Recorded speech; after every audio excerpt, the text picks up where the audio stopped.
That's true. I mean, that's great. That's true. No forms, but.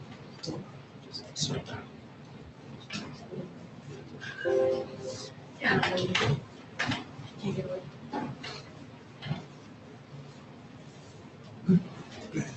Hello, my name is Walker Cherry, and this is my presentation on the classification of acoustic emission signals. My mentor for this research was Dr. Sima Mason, my graduate student.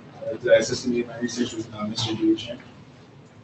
This is a brief outline of my presentation. We'll start with the motivation, and we'll do a literature review of different clustering methods that I used, or attempted to use in my research. We will go over the research goal, the methodology, and making the research. Go over the results and conclusion, and we'll talk about future goals in my research. So to start, we have composite materials, a new type of material that is being used in most aircraft and industrial systems today. Composite materials are a combination of fibers and matrices to make a best of both worlds approach to new materials today. Fibers demonstrate high strength, high stiffness, and they have low density. And matrices have good shear properties, which means they break in more even cuts.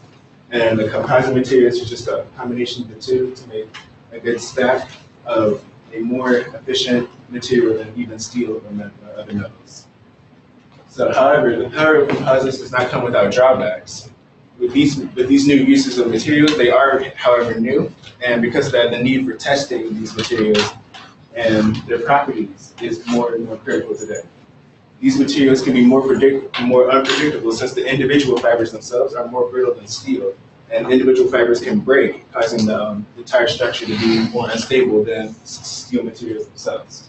So we need to constantly test these materials to get rid of all these unknowns that these materials possess. So acoustic emissions is as an ideal solution to this situation due to the fact that acoustic emissions are the elastic sound waves that are produced when a material undergoes a certain amount of stress or it releases energy. As you can see here, if a force is being placed on a material, it may form crack or a form of deformation in the material. And these acoustic emission sensors can detect the acoustic emission waves that are released and propagated from the crack itself.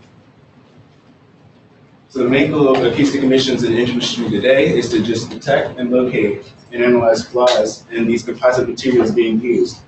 These can be used to just detect early access of the of damage that are being projected, and we can use these to actually predict and locate future signs of damage in a material with a certain amount of stress being placed on the material.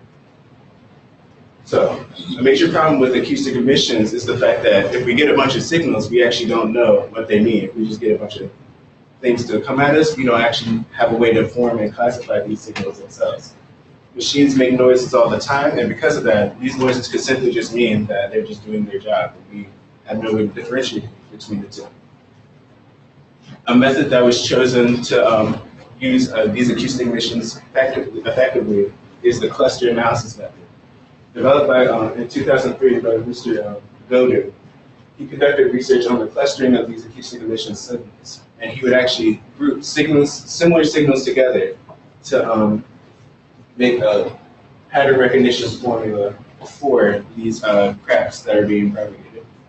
He used two different methods, the k-means algorithm and the k-nearest neighbor algorithm, for supervised and unsupervised pattern recognition for these tests. The k-nearest neighbor algorithm is a subset of supervised testing, which means that data has been trained with input and output pairs to be used for materials, and it runs a new test with this information that's already been trained in mind. Therefore, in k-nearest neighbor, a test symbol is given and is compared to two different data sets that are nearby. If the data set is close to the data sets nearby it, it'll actually form a cluster between these two neighbors. And however, if it's not near these two neighbors that it finds a new set of neighbors and repeats the process. The k-means algorithm is a subset of unsupervised testing, which means that it has untrained data, and therefore input-output pairs have not been made with the data set itself. This takes testing a data point and actually just finding the cluster with the nearest mean of the data with one individual wave set. The results of his research were basically two major groups of signals. He found that he formed two clusters in his research, which he referred to as A-type and B-type clusters. A-type signals have low frequency signals made up the majority of the results and had a low frequency and a longer decay time, as you can see in the first graph. B-type signals had a high frequency release and they had a higher decay time, or shorter decay time, as you can see here, with the 8 megavolts of energy and the decrease over a short amount of time. Grouping similar signals together in Godin's research from the basis of the cluster analysis method, which means that in a cluster we can attribute these waves to have similar properties, and we can also just identify certain things with these waves together as having similar characteristics. Later on, Ascui expanded on this research by introducing a new approach to the clustering method, which was actually called fuzzy clustering, which involved making all the data points being a part of every single cluster that he had to a certain degree. The clusters had already predefined similar characteristics, and because of that, he could just attribute each one to a specific class to a certain grade. These would be the different classes that he would form, and each cluster would belong to a certain degree of these clusters. The method helps improve data accuracy because we can actually get information on every single waveform in the fuzzy clustering method. We can actually see how well it fits in a specific group. So if it's closer to the center of a specific cluster that he had, then these waveforms would be most attributed to this cluster right here. However, if it's close to the middle, then it would have characteristics of both of these clusters right here. So in 2014, Whitlow actually used bonded sensors to detect high kilohertz tests to test composite specimens. During this time, most sensors were not capable of using such high frequency forecasting techniques. So he actually discovered that more clusters were forming as the data points were getting closer and closer to the stress point. He concluded that the formation of these clusters could be directly associated with the breaking of the fibers and on their location. So based on his hypothesis, based on this information, a hypothesis was formed. If the source type, location, path, and the medium are the same upon detection, then that means that the signal should have the same waveform shape.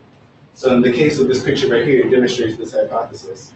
Since path A and B were detected by the same sensor, they, however, would not have the same waveform shape because of the fact that they came from two different locations. And also because path B and C came from the same location, since they were detected by different sensors and they would approach different paths, they would also not have the waveform shape. Only path B and signals that flowed upon path B would have the same waveform shape, and the same thing for A and C. The goal of my research was to determine a way to categorize these acoustic emission signals in a more efficient way. And we could determine things such as where they are, where they came from, and the level of the threat that they pose to this system itself. This was accomplished by using a variation of the k-means method, which is what we decided to use in our clustering method. The fuzzy c-means algorithm was a computationally exhaustive method, as it would find data on every single cluster that we have. And because of this, it would technically just take every single bit of data and relate it to every single bit of data. It would be inefficient in the long run to do this because of the fact that we would use upwards of like 10,000 data points to measure these signals.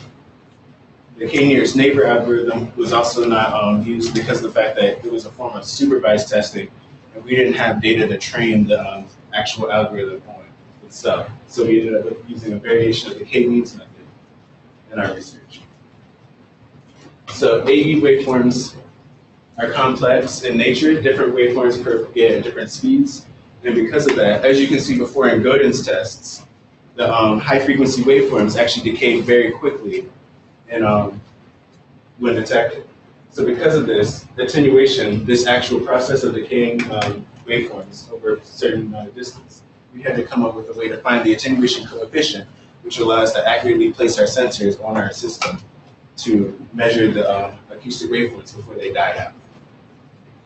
So because of this, we used a model from Hubble and Seltzer's model for finding mass attenuation constants. As you can see here, there's an actual graph of correlation between the frequency of the wave and the amount of meters that would need to be detected on a 0-degree breakage of the system. So the relationship between the attenuation coefficient is given by this equation right here, where I and I naught are measured values of waveform intensity at some distance x, and rho is the density of the system itself. Using these models, we found that approximately 1.5 inches was the distance that we needed to put our sensors for each of these tests. As you can see here, we placed our sensors at 1.5 inch intervals with monitor tabs on each side that hold the meter in place while we apply stress to the system. So 2 types of composites were used: cross-ply specimens and quasi-isotropic specimens. Cross-ply systems were essentially, the fibers were stacked vertically, and therefore they would break more evenly when a stress was placed onto it, and they would have a more clean cluster progression towards the failure of the system. Quasi-isotropic specimens were stacked horizontally, and as such, they would break more violently since they would not be on the same plane as the stress being applied. As you can see here, cross-ply had a more clean progression, only very few violent cluster formations at the very end of the near the breaking point. Like you see, quasi-isotropic specimens had a very violent progression, sometimes breaking very early and leading on to the addition of more stress in the system. The data collected from the samples looks similar to this text file right here. Every time that the signal received a hit, it would report the channel and the amplitude that the test was being made. Each sensor counts as one channel, and if we use the data on one channel, we could potentially find one waveform being shown. Seeing as channel 3, we could find the amplitude of one waveform by using a single channel. So, like I said, using the data results on one channel, we would measure the amplitude of the waveform at regular time intervals. We use 50 nanoseconds, and plotting these points to give us a pattern for the detected waveform in the channel. So once again, a review of the cluster analysis method involves naturally grouping all the signals. The code that we used would take a first waveform and try to match it and find a similar waveform that has a similar correlation between the first and the second. So the equation for finding the correlation was this one right here, where 2 waveforms x and y would be used, and they would use their amplitudes to measure the actual correlation between the 2 waveform signals. X and y are the data points of the vector of amplitudes, and x bar and y bar are the means of the amplitudes of all the recorded signals in a single waveform, and n is the number of data points used for each waveform.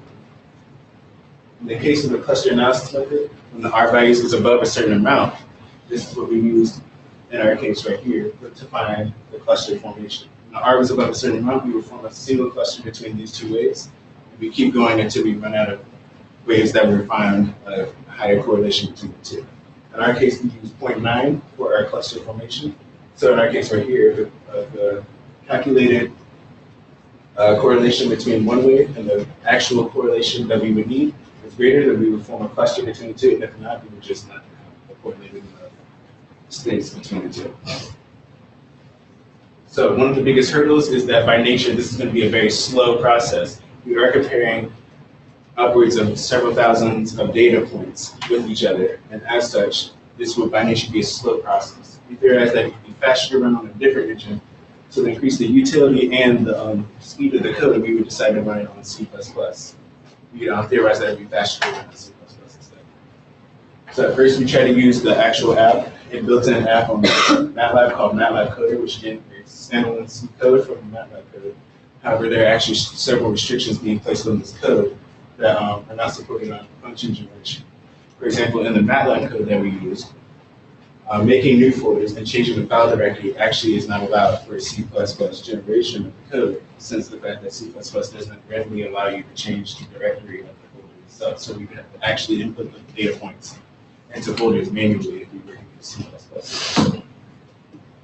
The biggest issue with the MATLAB coder was that it would not allow vectors to change in size of the data points themselves.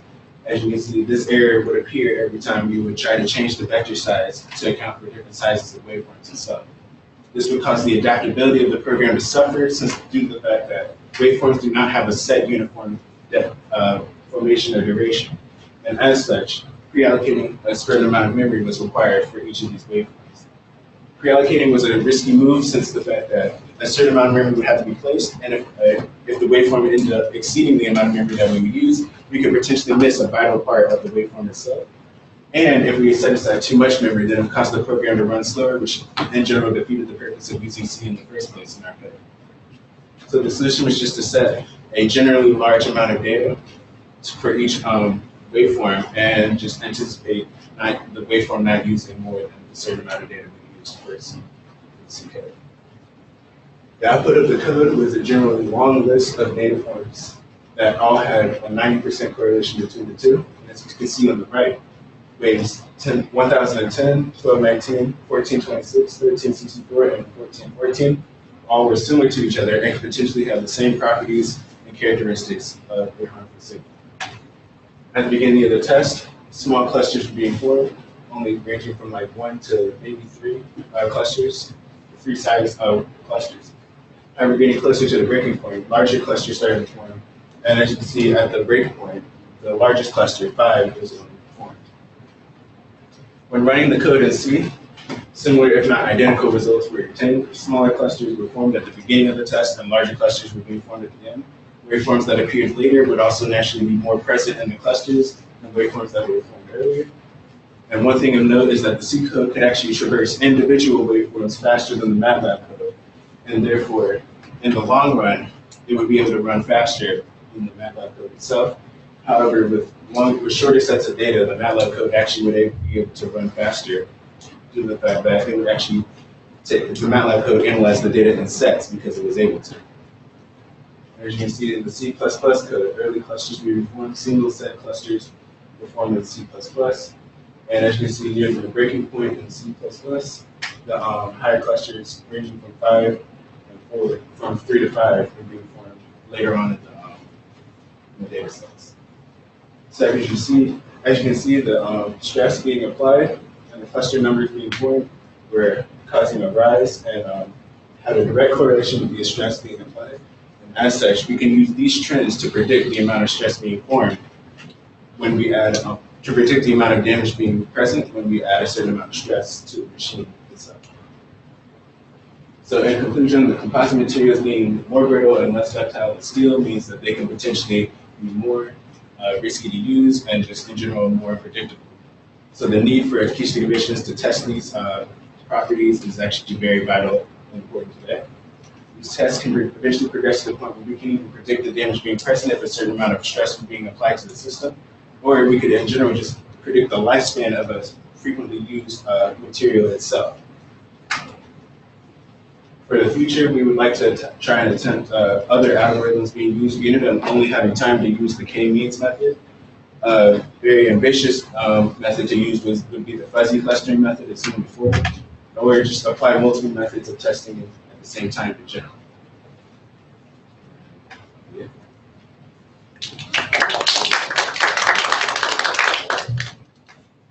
I have several questions. Can you go to your literature slide on trends?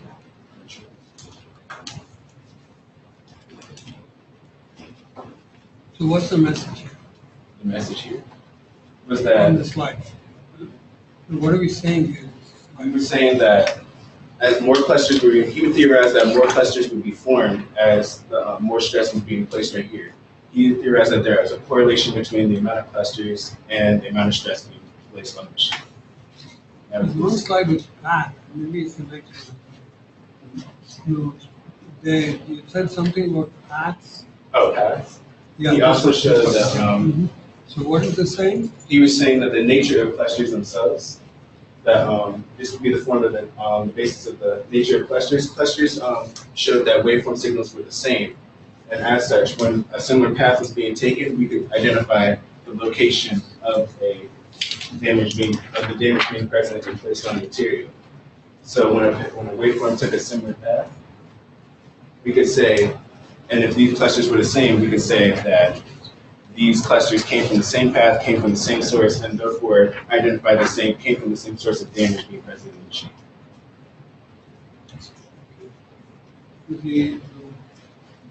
Go to your experiments. I think one thing is very confusing about what you're saying is that did you do the recording of the data, or was it done for you? The recording of the data was partially done by me. We already had samples of sets, but I did recording of the data myself. So you did the data recording? Did some of the data recording, yes. Some of that. Yeah. Go to the MATLAB coder segment. You said MATLAB coder generates C code, right? Yes. But all along you were trying to do C++. Yeah. Well, it generates C++ code. I just said it generates C. It generates C or C++? It's C++. It generates C++. Why C++? Why do you pick C++ over C? We pick C++ because the nature of C++ is that it uses preprocessors directives to actually function in the code. And these preprocessor directives allocates a certain amount of memory to run certain functions in the machine. MATLAB has access to all of those preprocessor directives at the beginning of the function. However, C++ you can choose which processors to use. And as such, it's basically the example of studying for materials that aren't going to be on the test. We would be using too much memory, wasting on these unnecessary preprocessors to run the code where we only need a certain amount to be used to run our code. But in general, though, C is more efficient than C++. C++ has too much overhead. Anyway, so your key work was on generating the C++ code for k-means. Yeah. And analyzing different methods to run the C++.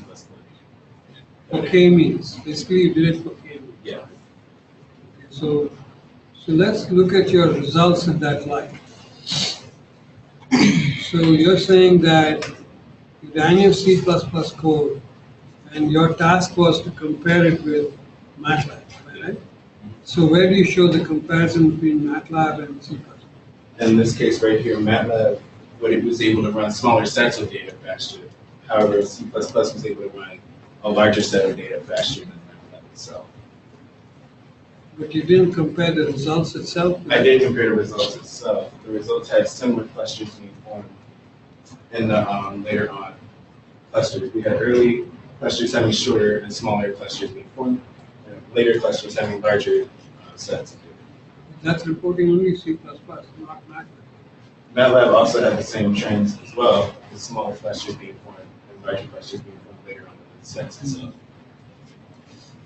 So it would be nice to have a slide that puts the C++ right next to the MATLAB. So it's convincing, right? So you gave me some data about the runtime. You don't have that in your slide. The runtime, we weren't able to get specific data on the runtime. We only had approximate data. So in MATLAB, it ran at approximately 2 hours to run 1,700 sets of data, which is what I used. And in C++, to run 1,700 sets of data, it was also ran in about an hour and 30 minutes. We only used approximately to run the sets. Even with the larger. The smaller sets we used were samples of 100 or 10 or 50. And the larger sets was like 1,700 or 2,000 later used at the end of the program. You have a good review and all that, but I think I still have to say this because I said this multiple times. Don't write essay on the slide. You need bullets, so it's clear what you're saying. And always left justify, not center. It's very distracting to see the slides when they organize like that. So the C code is really your result, right? Yeah. C++ result. Thank you.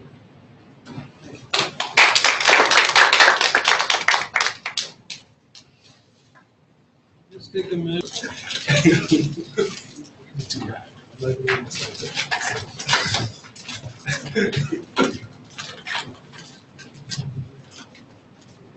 I was say that's a really good relation. I don't know how I'm gonna follow that. He's like, "Psych your shit." I was like, yo.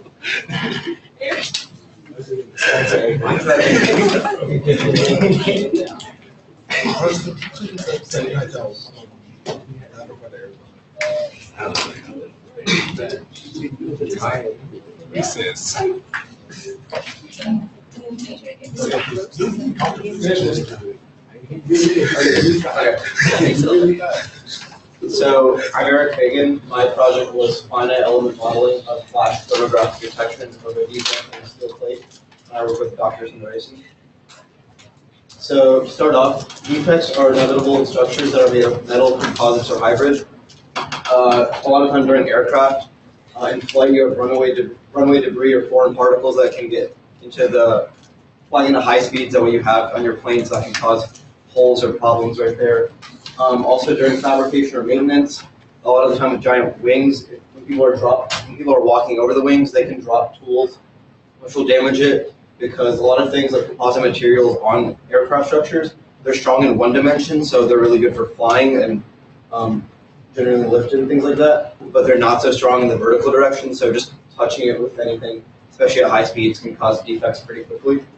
And so to identify these defects in multiple things, not just aircraft, we can use non-destructive evaluation technologies. And non-destructive testing is a wide group of analysis techniques used in science and technology to evaluate the properties of a material, component, or system without causing damage. And these techniques are acoustic emission, ultrasonic testing, thermography, and more. So like I said, flawless manufacturing techniques are rarely achieved in the field, so it's important to have good inspection techniques that can figure out where these defects are. Because a lot of the time in a giant plane, if you only have one defect that's about this big, it's going to take you a pretty long time to figure out where it is and how deep it is, so that's what we're looking at. So pulse or flash thermography is used to display differences in the decay of heat throughout the surface from a normal thermal flow in order to detect subsurface defects. So there's a certain way that the materials are going to act in the thermal way. So if you basically just measuring the heat across it and seeing how it's affected when there are defects in it. There are difficulties that arise in simulating multiple differences in multiple materials to generate accurate results that can be experimentally calibrated. So when we make, what we're going to do is make a thermographic profile. We're making multiple plots of certain materials and the thermal behavior of them. And so what people use when they're working on aircraft and things like that, they take these graphs that I'm working on and they compare them to the graph that they make when they're measuring something on the aircraft, just to see the shape of the graph, to see how that fits. So the problem is that it takes a long time to make many, like hundreds and thousands of these graphs. It's because you have to run experiments multiple times, and a lot of the experiments that are being done are physically done. So I'm working on software to try to speed up the process. So yeah, it's used to compare to field results, identify unknown defects and their dimensions, because you're going to be able to tell based off the shape of the graph how deep a defect is and what the dimensions of it are. And it takes a lot of time to create multiple thermographic profiles, examining temperature with relation to time and length of profile. So these are some of the graphs that would make up a thermographic profile. This right here is a temperature contour plot that Dr. Sundaresan made. It shows you the variation in temperature across a plate with a hole in the middle. It's a flat bottom hole.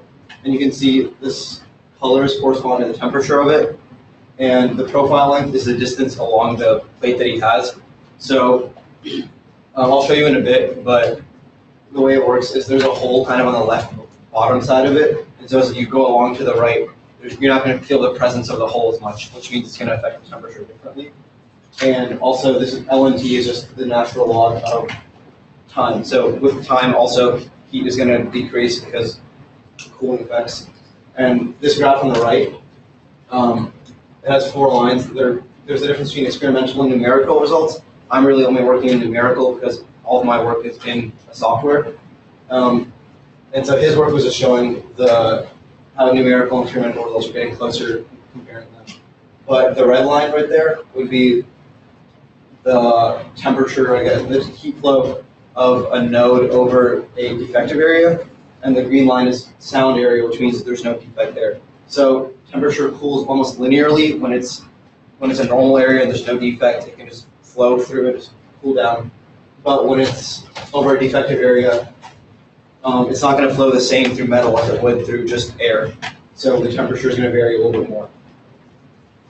So the literature review, Dr. Sundaresan's paper that I was working with a lot, he discusses thermography. And what thermography is, there's an inspector using an infrared camera in a passive mode to measure the steady state surface temperature of a component. So the temperature at certain points, and we're studying hundreds of thousands of those points. And thermography can be used to assess large areas of structures in a relatively short duration of time with heat applied to the surface of a test object by an external energy source, the IR camera. And due to the heat pulse, temperature rises instantly, resulting in the change of surface temperature. And the rate of change of surface temperature is going to be a function of time. It's not going to be just linear, like I just showed you. It's going to be kind of logarithmic. And yeah, so the heat pulse, like I said, we're going to apply a quick flash of heat. That'll be there for about a millisecond, and we just measure the effects it has for the rest of the time. Then we have a paper by Dr. Christian Colley and more, and they're discussing more of pulse thermography. So like I said, a flash or pulse of heat is introduced for a fraction of a second, and we use that to display the differences in the decay of heat throughout a surface from a normal thermal flow. So like we showed a couple slides ago, there can be that difference of the red line versus the green line. We want to work more on that and see what effect there is from the defect. And then some benefits of thermography. It can scan broad areas, and it has efficient prediction capabilities for anomalies underneath surfaces, which is what we're working on. We're having a plate, we're having a subsurface defect, so you can't really see from the top, which is why we need things like thermography, because you can't just walk over it and see what the defect is if it's underneath the surface. But what we can do is work and just measure the heat of it and then make these graphs and compare it to previous results that we're working on. And that way people can identify what the defect size is. Then back more to Dr. Sundaresan's paper. So this is a temperature contour plot on the right. It measures the temperature of pixels with respect to time and length along the profile. And it shows the heat flow through the surface with curved lines showing the effect of the defect. So to start off, as the time is increasing right after the flash, you see temperatures cooling almost linearly across the entire surface. And around e to the negative 2 seconds in, you see there's the effect of the defect right there.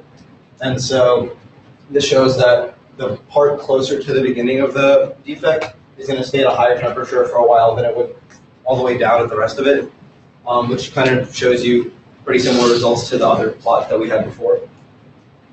And the pixels, we're measuring multiple just pixels on the top of the profile to see their temperature over time. And from the same paper, we have an equation that's relating thermal conductivity, density, and heat capacity. Those are the three inputs I had to work with in my software to make sure we had the properties of my steel correctly. And this is a visualization of what the plate would look like. I'm only concerned with the right half of this, so we're modeling it kind of as a 2D thing. And so we have this bottom left hole right here, and then we're measuring P and Q. Q would be the sound area where there's no defect. P is right over a defect.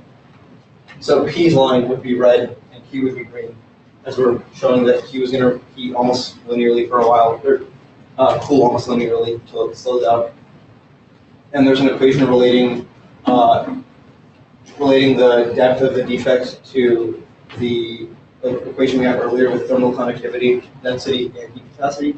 So that T star, that's when as you can see, the two temperature graphs kind of separate, and that's when the effect of the defects really starts to kick in, because before that point, like we see, basically it'd be the same time as like -2, when you see that the effect of the defect actually starts happening and they start splitting off. Up until that, they cool linearly together. Another paper by Dr. Shepard and Moore that talks about thermographic signal reconstruction, which is the pixels that I was talking about.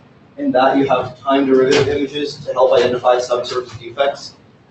They found that using the derivatives of that previous graph that I just showed you with just temperature over time, taking the derivative of that image, you'll be able to find out more about the plate in question and see, kind of find a numerical model of the depth of the defect. So a logarithmic scale is used to compare the time history of every pixel in the field of view as changes from ideal behavior are easily identifiable. This is the first derivative graph. We can't see too much from this, but the second derivative graph on the next slide we're about to show. And the red is just showing still the effective area, and it changes over time. And so this right here is the second derivative graph of the natural log of time versus natural log of temperature, or in this case, just 2 pixels. But normally in thermographic signal reconstruction, we're working with every pixel along the top, and we would see a bunch of lines just in between here. And we just have these 2 lines here just so it's easier for you to understand. And so use the time of the first peak of the second derivative in the graph to determine the defect depth using this almost exact same formula, just using the defect depth instead of the depth of the entire plate overall. So if we can generate that second derivative plot, we can determine using the properties of like thermal conductivity, heat capacity, density, we can relate those to figure out the defect depth using the time of that first peak. Yeah. So 2 other papers that kind of go hand in hand are talking about using Abacus, which is the software that I'm using, as well as just finite element analysis as a whole. So the thermography process can be simulated using finite element analysis tools such as Abacus. And finite element analysis, that's a numerical method that solves problems of engineering and mathematical physics. In that, you subdivide a large problem into smaller, simpler parts that we call finite elements. And the simple equations that model these finite elements are then assembled into a larger system of equations that model the entire problem. So we're kind of just taking small differential equations for each part, like we're doing, or we'll see later on, for pixels or nodes in our graph throughout time. We're putting that all together into making a model. And Abacus is a software that works with finite element analysis and can simulate incredibly complicated components, structures, and systems underneath a wide variety of situations and loading conditions. I'm only working on heat transfer, but you can also work on just applying a physical load, measuring the displacement of something over time, like Haley's working on with the foot. You can see the pressure of things when you apply a load. And so my research goals, I wanted to examine the effect of a defect on a steel plate through making plots for the thermographic profile like we saw before. And so I'm working with AISI 1018 mild/low carbon steel. I used Abacus to build a model and simulate a transient heat transfer with pulse thermography. And transient just means it's like really quick. So we have a quick heat flash and we're measuring the heat distribution after that. And we also want to create a temperature contour plot displaying the effect of the defect on heat flow. And we wanted to create a graph of time versus temperature for nodes, which are, like I said, on a logarithm scale. And later in my research, I've focused on making a first and second derivative plots to measure expected numerically calculated depth and relating that to actual expected depth or actual defect depth to see how accurate that is. And I want to be able to use my results in application in different metals, composites, and hybrids whose properties are known. So basically just creating more thermographic profiles in an efficient way is what I'm working on. So my methodology, Abacus takes inputs for boundary conditions, such as the geometry of the surface or part, the type of load applied, the amplitude of the load, the set the load will be across, the set the load will be applied across, etc. And mesh is an arrangement of finite elements defined on an FEA model. So these little squares right here, this is when we're meshing it. Each one of these is going to be a separate finite element. And once Abacus has defined the elements in a situation like this, you can solve multiple differential equations to measure the heat over time. The user does not have to perform any physical calculations. Abacus evaluates the temperature between steps of time. We kind of choose the steps of time that we want because if you don't make them small enough, you're not going to be able to see the accurate change in heat over each moment of time. So when I was making my model in Abacus, this is the kind of geometry of what we had. We're following the previous paper and the steps for building a model and running a heat transfer analysis. We have a 1.5 inch length by 1/2 inch height initial plate, which is kind of just this whole rectangle. And then we made a defect right here that is 0.4 inches in height and 0.5 inches in length. And like I said, we're using AISI 1018 mild/low carbon steel. And we had to use its specific material properties, including density, conductivity, and specific heat capacity. And like I said earlier, this is a cross-section of the plate, so it would be circular, just revolved around this axis right here. So we made an increment minimum of 0.0001 seconds and a maximum of 0.05, just so we could accurately see the heat transfer over each step. And we had to create a field/history output request where we only wanted to extract thermal data, just to minimize time spent on extracting other things that aren't relevant to us. And so we had to create an amplitude in which we're kind of modeling the heat over time of the flash, so we can put that into there and have the load be applied from that, in which the temperature rises to 100,000 degrees Celsius and remains there for 1 millisecond before it drops down back to 0 and just remains at 0 for the rest of the time. Just so there's no other things going on with that would cause heat to be not measured correctly. And we meshed with an approximate size of 0.0025 meters for each element, just have a bunch of little elements we can measure. And so this is just a picture of when I was working in Abacus, how I selected what I wanted, having many increments just so we could have accurate measurement over time rather than only having a couple and it being a really choppy graph. Yes. So the numerical modeling of it, Abacus finds the temperature change over time for each individual element and node. If we go to the Abacus documentation on their website, you can see the differential equations that they use and the basics of finite element analysis and what equations go into that. But I was concerned with extracting the data from Abacus and exporting it to Excel using the Abacus Excel plugin. And I created my first set of graphs in MATLAB. After getting rid of repeated data in Excel, it generates it with a time and then the temperature for one node, and the time and the temperature for the next node, etc. So without actually manipulating the data in any incorrect way, or I'm just getting rid of the time and then, which is making it easier for me to work in MATLAB. And in MATLAB, I'm creating natural log of time versus natural log of temperature graphs using the log command. Because in MATLAB, log is the same thing as other people would say ln. And we're using the diff function to create first and second derivatives of the natural log of temperature with respect to natural log of time. And we're going to plot that versus the natural log of time. And so for the contour plot, we had to create a vector in MATLAB of nodal distance. You can use that. You don't have to do anything in Abacus for that because I knew the distance of the plate in the x direction. So I just created a quick loop that just generated the value of the distance at each point. We're measuring the distance along the graph as well. And we use the contour and contour C bar commands in MATLAB to create a contour plot of temperature with respect to distance along the surface as well as natural log of time. And since I was working on the desktop with the full version of MATLAB, I didn't have to worry about it. But on my laptop, if anyone wanted to recreate it, they'd have to download the mapping toolbox. Because in the student version, it doesn't come free. You have to download it, but it is free. And using that, the plot shows the effect of the defect, not only for time, but for how temperature changes along the surface. And so here's a simulation of the process in Abacus. I'm going to run it twice. So as you can see, it's changing temperature rapidly, but near around 100 seconds or 200 seconds, it's almost uniform temperature across the whole surface. But as you can see right here, these are kind of a factor of 10. So the next slide I'm going to show you.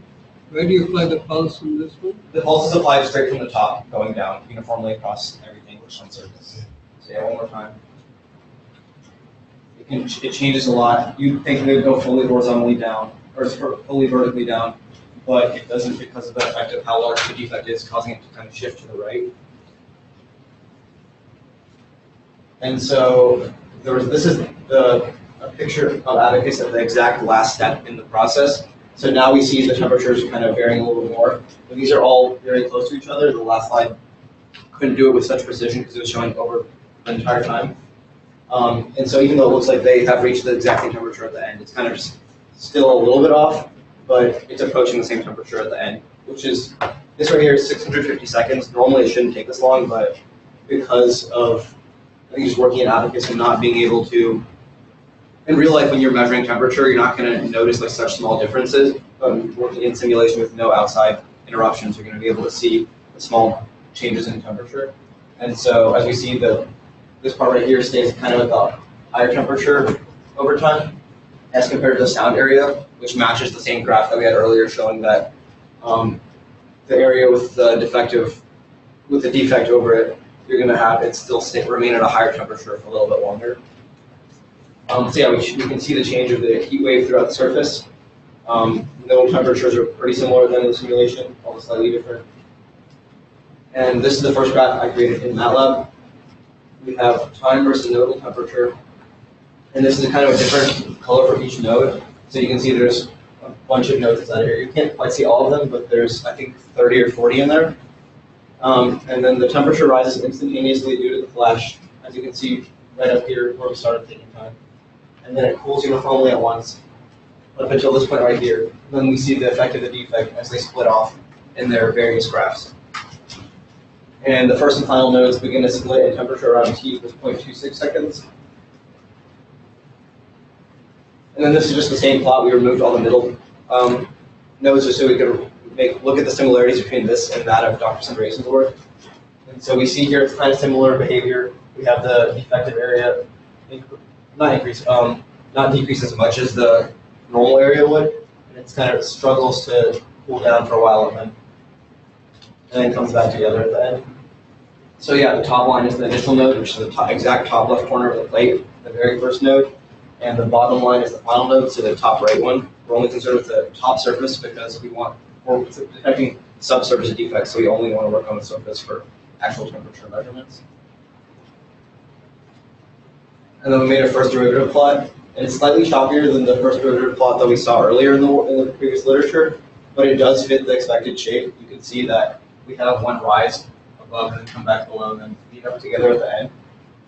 So with normalization, we could get probably a flatter shape before this. What we want, we don't want this to be all going up and down. And that sharp line in the beginning, that's just due to where we put the bounds. That's not representative of any mistake or anything. That's just, it was cooling really, really quickly at first. And so the second derivative graph obviously doesn't look how it should. This was generated in the last week, and I really didn't have to work on the first and second derivative graph up until that point. And that's when I decided that to show a better visualization of the effect of the defect, we wanted to create those two graphs.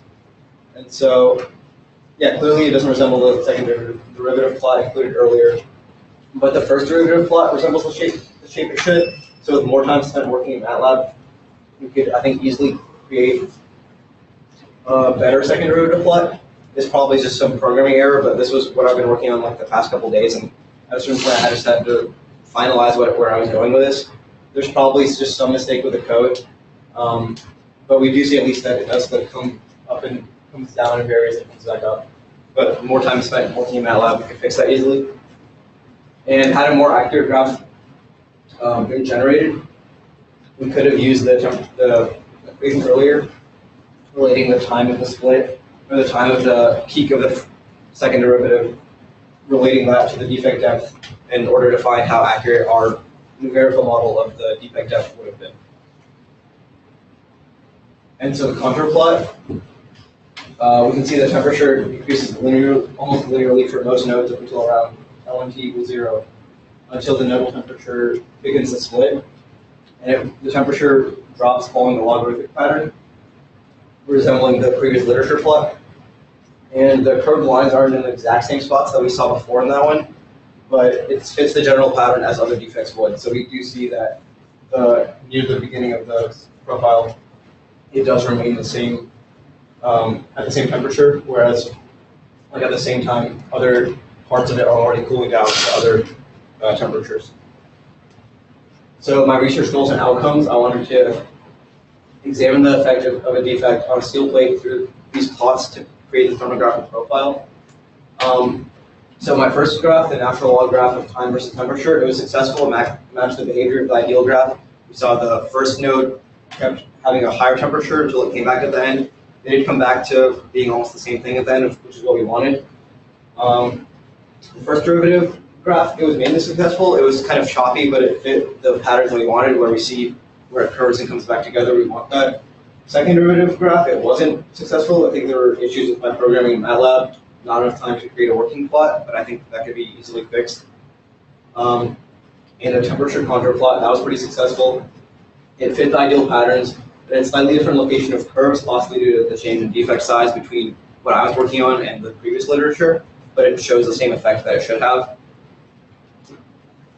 And so Another one of my goals was to be able to use these results in application of different metals, composites, and hybrids whose properties are known. I was using kind of incorporated computer-aided design modeling, so Abacus, into the thermographic non-destructive evaluation with results that should increase the use of CAD for generating thermographic profiles.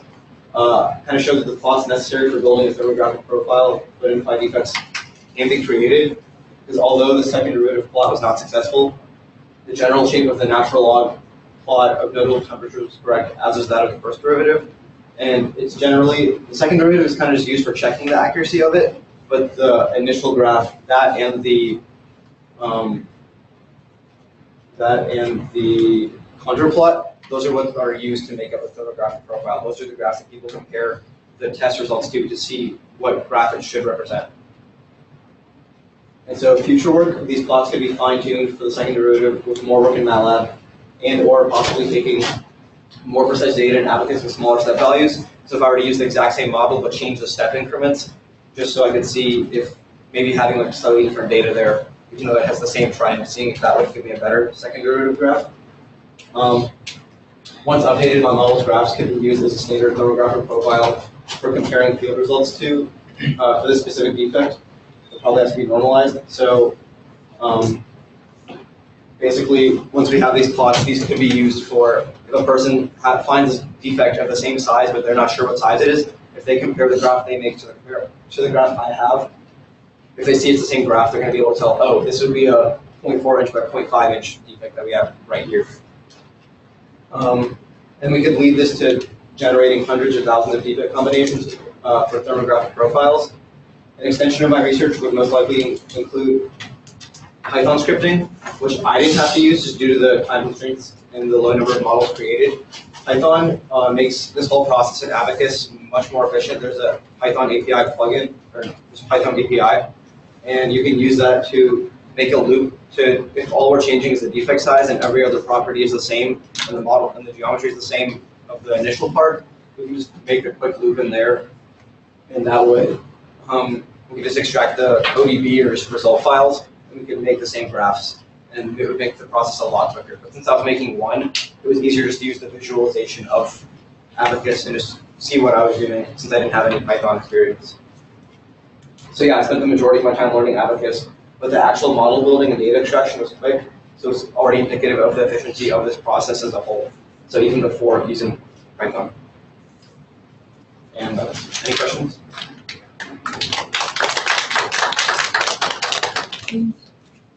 Yes, I have a few.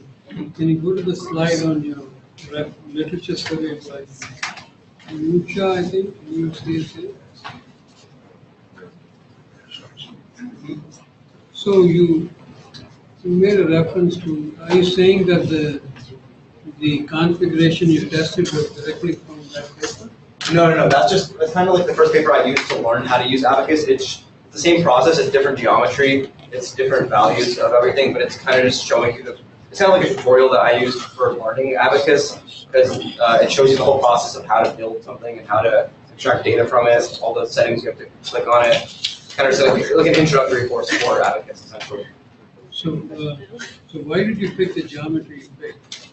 That's the geometry that Dr. Racing told me to work on. I think that's the exact same, of the defect, just of the general plot, that's kind of the same thing that Dr. Racing was working on, like a circular model with similar dimensions to that. And at first I had a much smaller defect, and we were gonna make ones ranging from like 1/8 of an inch to 1/2 an inch in height, or 1/2 an inch in radius. And my first one I made was the smallest one, so I wanted to just work my way up. But when I created that model and looked at the results, I kind of didn't see any change in the temperature at all. So when I had this graph I was trying to make, you couldn't really see anything at all. It was like even smaller difference between like two of these middle nodes. So there were kind of no meaningful results from that. So he told me just to work on the biggest one from there, and that due to the time at that point, we could just make one and look at the data from that. And because it would be kind of the same result. Doing more of them would have just created more plots, but it would have been the exact same result in terms of its meaningfulness.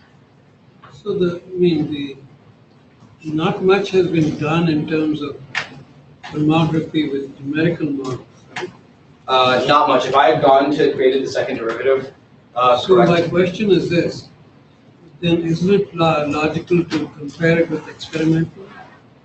Well, the experimental that Dr. Racing was working on, that was doing something physically, and so I'm pretty sure when he was doing numerical, he didn't use Abacus, but he told me he was using some other software to generate that. And so since mine was completely in software, there's no like physical problems that would have arisen. It would have counted kind of as like a numerical thing.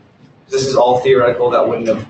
There's no problems with like not having a hole of the right size because it's all simulated in a software. So go to your goal 2, your research goal 2, the goal slide. So the second one, right? The second one. You talked about it, but the question is, supposing you had, let's say, a sample that you want to put through your numerical model to test. Sure. What do you have to do?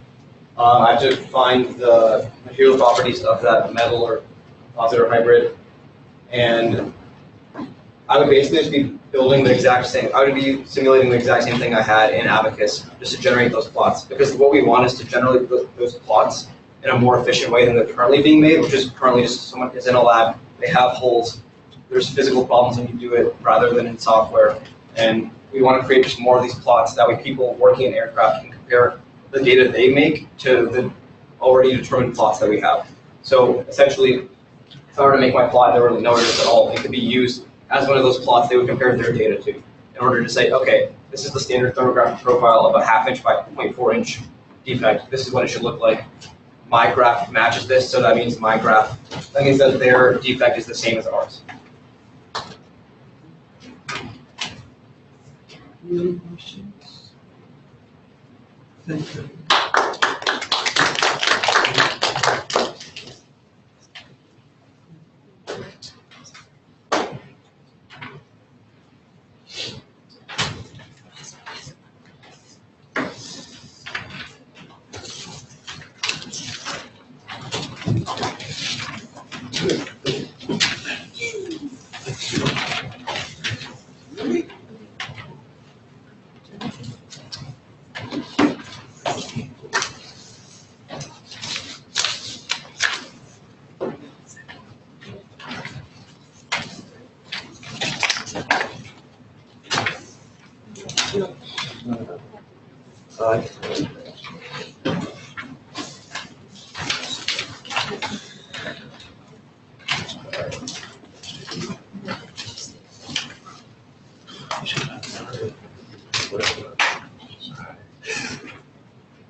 A couple minutes.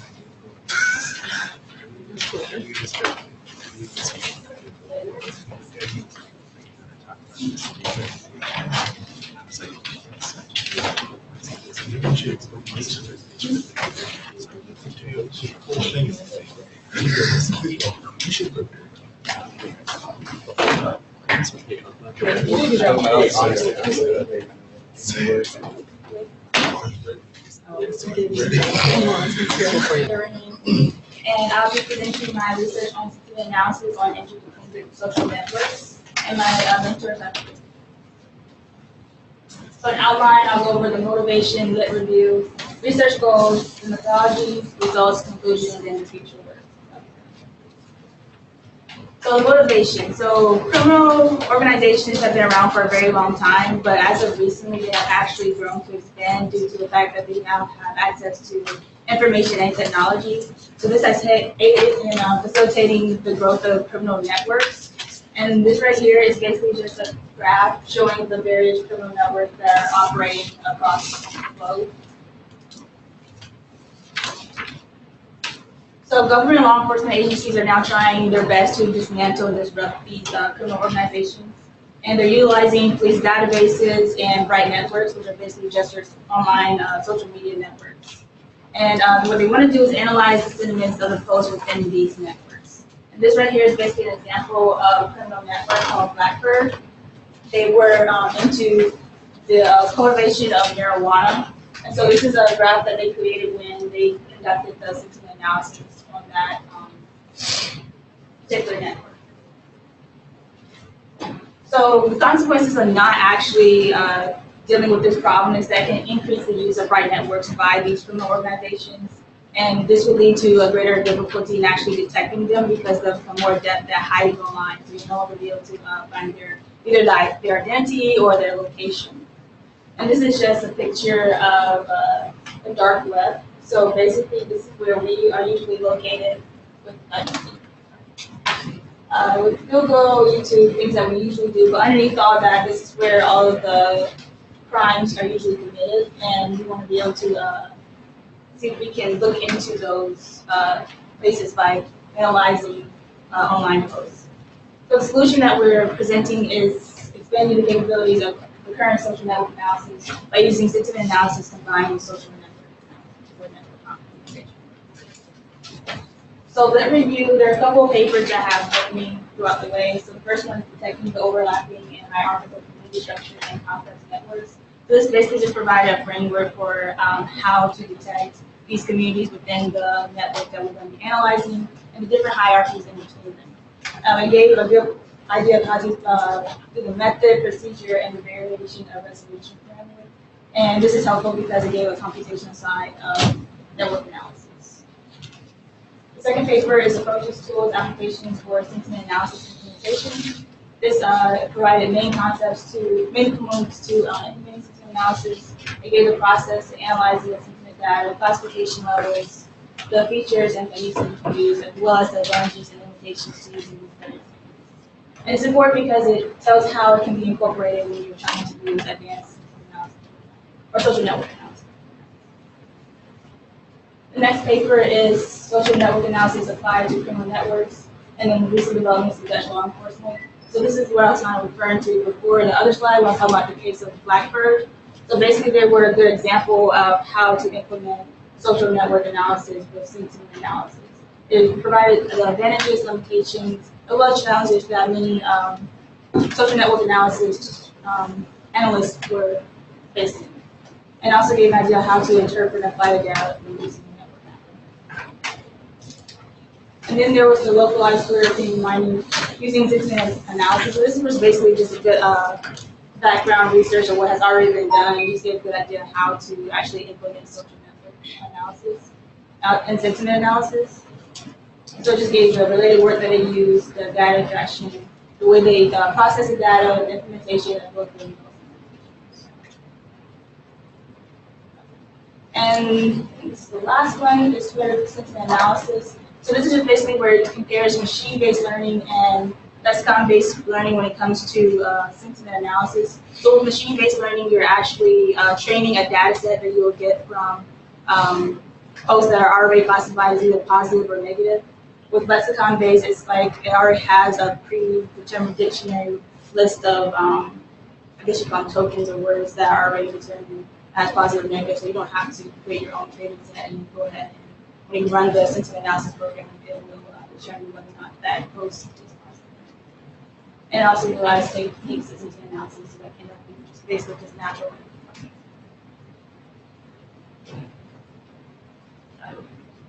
So the problem we want to address is how can we use these right networks to disrupt and dismantle criminal networks. And so there are a couple of obstacles that are faced right now when trying to use sentiment analysis in doing this. The current social network analysis is very inefficient, so it's time consuming. So by the time they actually get a lot of the information that they have, they can't use it because it's no longer relevant to the case that we have at hand. There's questionable data reliability, difficulty detecting certain modules or communities within the networks, as well as their functionality. So the goal is basically to combine sentiment analysis with social network analysis and implement it on Twitter data. And then we want to be able to establish connections between the users based on the sentiment and the content of their posts. And from there, we want to identify the modules or communities of interest within these networks and the users who are at the center of them. So this picture right here is basically an example of a large social network. And in the middle right here is the person who's at the center. So at this case, they're between the centrality. I'll talk about that later. It basically just means though that they are connected, connecting a lot of people through themselves. They act as a bridge to our connecting. So more specifically, we want to be able to learn and implement sentiment analysis on Twitter posts, determine the correlations between the users on Twitter, then construct a graph and identify communities within these that the users share for sentiments on Twitter, and then categorize their activities into normal, suspicious, or evil. So these are a couple of the theoretical terminology that was used. So sentiment analysis is basically just determining whether or not a piece of text has a positive, negative, or neutral tone to it. Social network analysis is basically where you're looking at a social network and you're going to map or measure the different types of structures and flows within that network. Evil networks, which is going to be used for the graph that we're going to be displaying, is basically just how the user that we are looking at perceives the people around them. So it's not going to include them in the actual graph, we're just going to network of people that they can follow.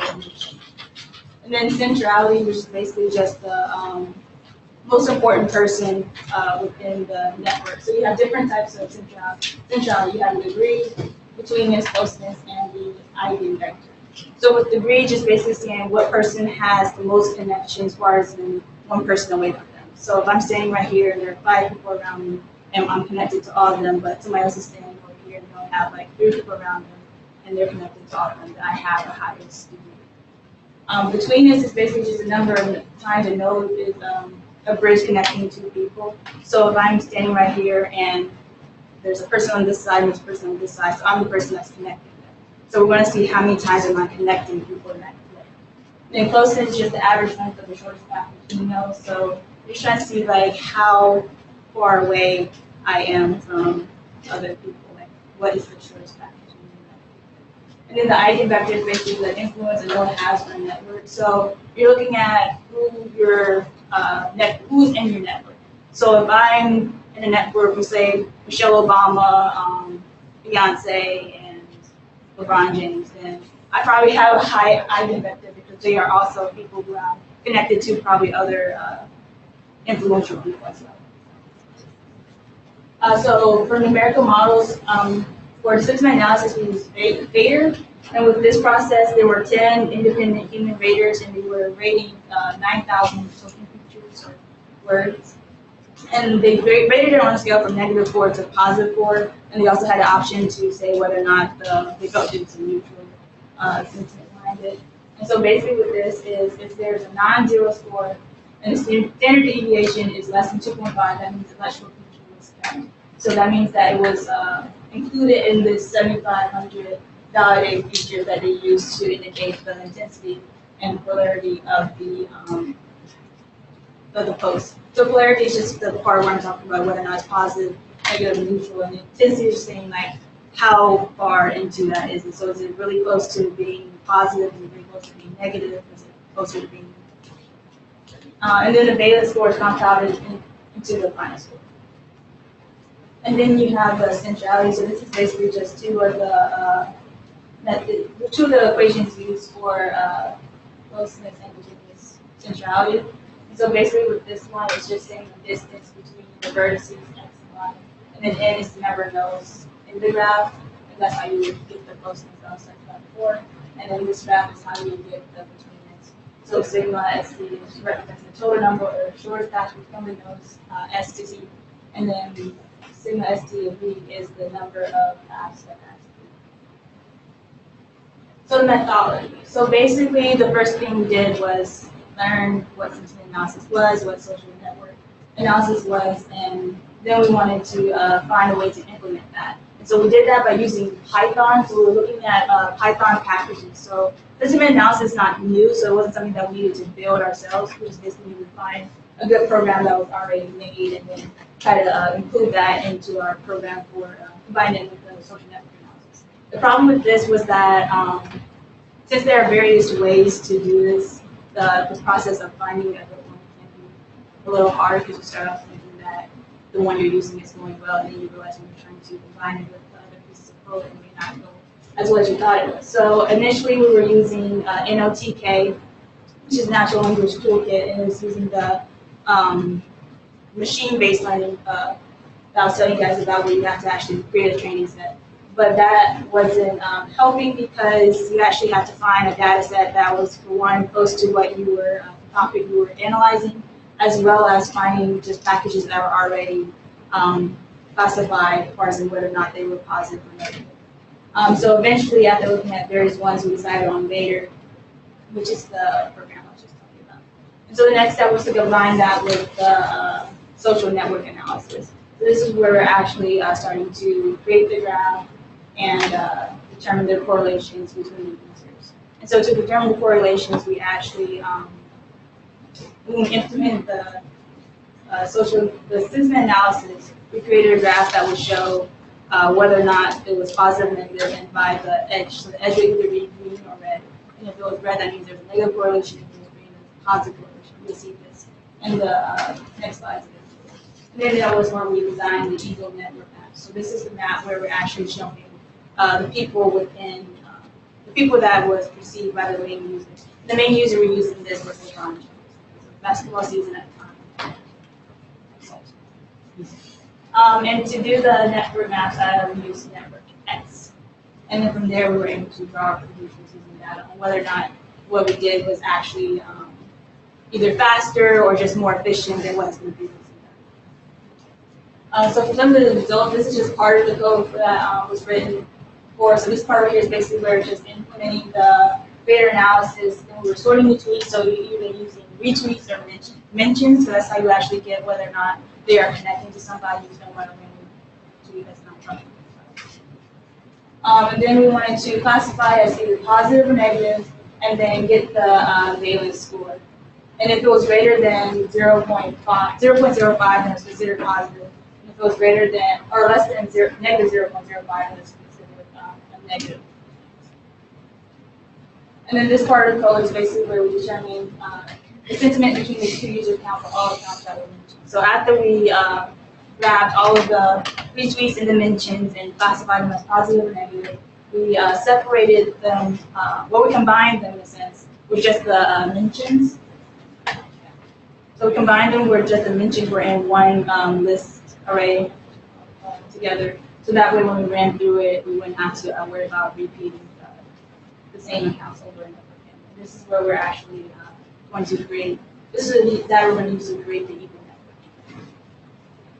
And so the process of creating the Eagle network map is basically where we took the two and instead of trying to do it where it would run through and compare all the tweets of that one user, and then compare all the tweets to the next user, and then that same user again run all the tweets and then compare it to the next user. We did where it would get the first user's tweets, all of those, and then just automatically compare it to the next people in the list like that. So you're gonna have to constantly get the tweets of the person, like the person. And so yeah, this is basically just where it also calculates the force neutrality methods that I was talking about earlier. And then from there, it will create the subgraph that has the most nodes. So this right here is the first graph that was created. It's a pretty simple graph, and it just shows that LeBron James' Twitter handle is King James is at the center. And so these are all the people who he either added or retweeted at some point. And this is just showing how it's either positive or negative connection. And then for this part, this is where we get the actual Eagle network. So as you will see, not all of them are connected, so that means some of them didn't have any type of interaction with each other. But this right here is where the main interactions took place. So this is the subgraph that was taken into account when we wanted to do their centrality methods for it. And yeah, so the guy, Mac 10, added this. And so right here is where we actually printed out. Well, this is, I put it into an Excel account, Excel spreadsheet, but it actually prints out in the command prompt. Put that up there. But Mac 10 is actually has the highest degree betweenness and closeness and eigenvector between all of them. So that's why he's in the bigger graph here instead of the very center. So he's the one connecting everybody. He's in the center, and he probably has the most influence between them. So the end finding was that like the overarching goal for this was just to see if we could create a program that was more efficient than the one previously done before. But because of the time it took to actually get the sentiment analysis program to actually work and finding the best version of it that we thought we fine. We actually did not get to the point where we were able to create the most efficient version of it. But using Vader did decrease the runtime compared to the version that we used before, which was NLTK, using the machine-based approach. But it didn't perform well compared to the implementations done by previous features, but that's pretty obvious because they were working on a larger scale. Conducting system analysis or independent networks is not exactly an easy task. It may sound like a couple of steps here and there, but like I said, finding the system analysis program that actually works for what you're doing, making sure that it can handle a certain amount of tweets. So in this situation, I only ran about 100 to 200 tweets. But in a typical situation where you actually want to analyze a large network, you're probably going to have at least 5,000 to more than that volumes of tweets you're analyzing. But it's important to keep doing this because it's critical to the mission of protecting and serving people, keeping people safe in terms of catching leaks from the network organizations. There are various strategies to use to evaluate the sentiment users. As I was talking about before, you use the machine-based approach or the lexicon-based approach, and the various already like pre-made programs for sentiment analysis. So you have a lot of ways that you can implement it. Social network analysis can help indicate key actors in social networks. This is very important. And it's vital to the detection of organized crime and right networks. So the results of this work were not final, but they provided a useful starting point for continuing to develop a more efficient way of conducting network analysis. And they support the idea that social network sites can be used to learn valuable information about certain online users. So for future work, obviously this work can be extended, so you complete the optimization of the analysis. So basically just decreasing the runtime of the program, increasing the amount of accounts that can be analyzed, tailoring the program to focus specifically on sentiment regarding criminal and suspicious activities. So obviously for my project, I didn't actually analyze any criminal networks. We want to just keep this on a smaller scale just to make sure that the program will actually work. And then you want to make the program more user-friendly. So in this program, we just ran it on the command prompt. But obviously, if somebody else were to use this for whatever purpose they were using it for, you want it to be a little bit more user-friendly in case we do not know how to work with the command prompt. And these are my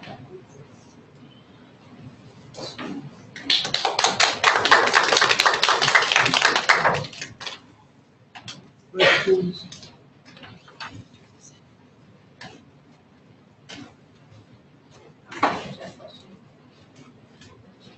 I have a question.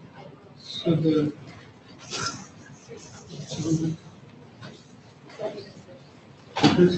Yes. Oh, okay. That's fine. I'm so sorry. Yeah, go ahead. No, I was gonna go last anyway, but if Okay. you wanna, yeah. So you had a slide with less by 3 hours. Can you go to that slide, please? So you said that the Vader runtime was less by 3 hours. Does this include just the construction of the network or also finding the centrality measure? This right here is just sentiment analysis. So like running the program for NLTK to get the sentiment of the post would take a very long time, which is why we Just to get the network? not even creating like the graph or the network or anything, just actually getting the sentiment of the post. Like so when we ran it through the command prompt, just getting it to say whether or not the tweet was positive or negative, it would take a very long time to gather the tweets and then complete the sentiment. When you say it didn't perform well, what was the, why do you say it didn't perform well? Well, for one, it wasn't as, even though it was faster than the one we used previously, it wasn't as fast as something you would want if you were actually in a situation where you really need things to be at a fast moving pace. It wouldn't hold up well in that type of situation. And plus, we were only running, like I said, about 100, 200 tweets. So if it was moving this slow with just that amount of tweets, if you were trying to do this on a grander scale, it would not. So that was the case compared to implementations done by previous researchers. But theirs were obviously on a bigger scale, where they're using at least 3,000 tweets when they were implementing. So what's the, in your experience, the time that it took to run the analysis versus the time to find the centrality measures? How much is it? Are you talking Finding about- the centrality measures, is it computation intensive? Does it take time? No, because it comes in network X. It's part of network X, so there's already code for that. So basically, you just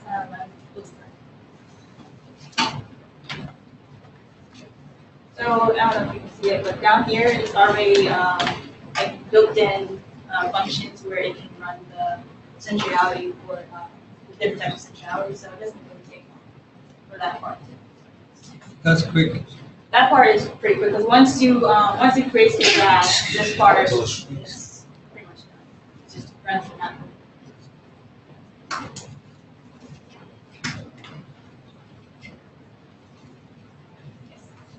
So I agree with Dr. Ram. I think that you need to be clearer towards the end that there are no implementations that can do this so much faster, right? Painter is actually one of the fastest.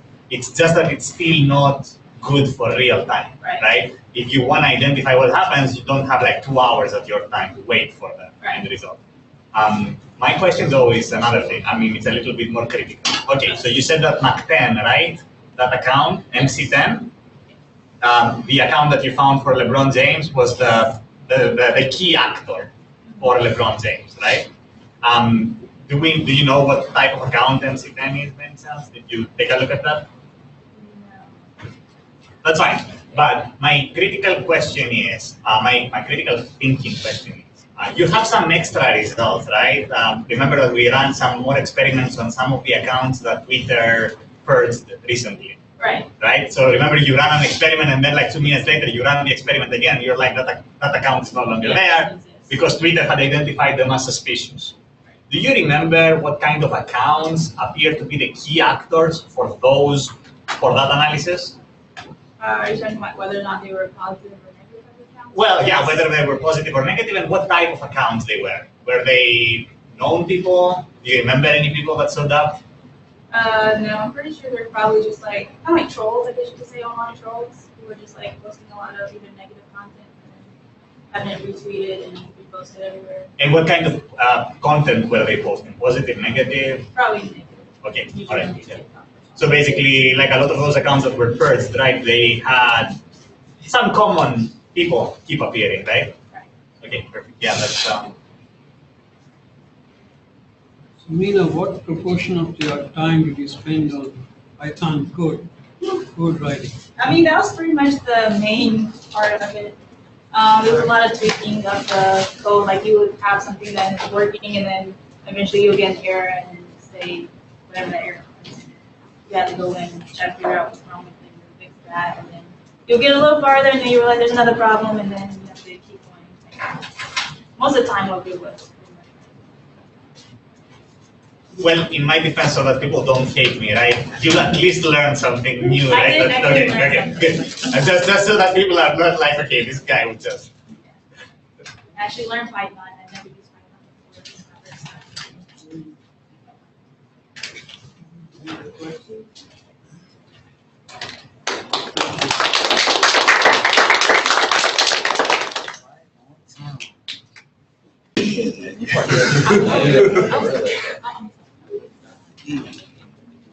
I was looking for after I saw it, I was like, you have a settlement. I just I can actually work there. Love that. Hello, everyone. My name is Carter Baylor, and today I'll be discussing my results in research outcomes regarding stress neutrality methods for solutions to critical protection problem in independent networks.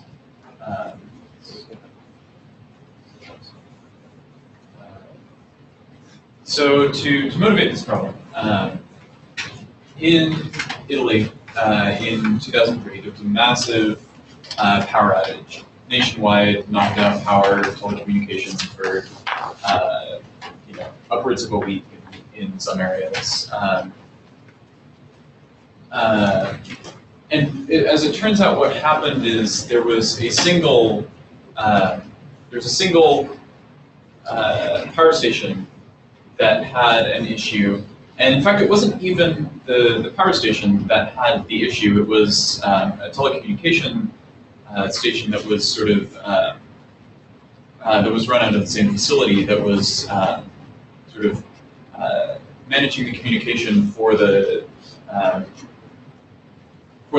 power station. And this is not the only time in history that this has occurred. A similar thing happened in New England in around the same time, actually, 2003, 2004. So we want to be able to detect when things like this are going to happen. We want to be able to identify cases where networks are vulnerable to this before they happen. So I'm just going to define a few terms here. We'll be talking about graphs, which are basically they're a way of they're a mathematically formal way of talking about things that are connected.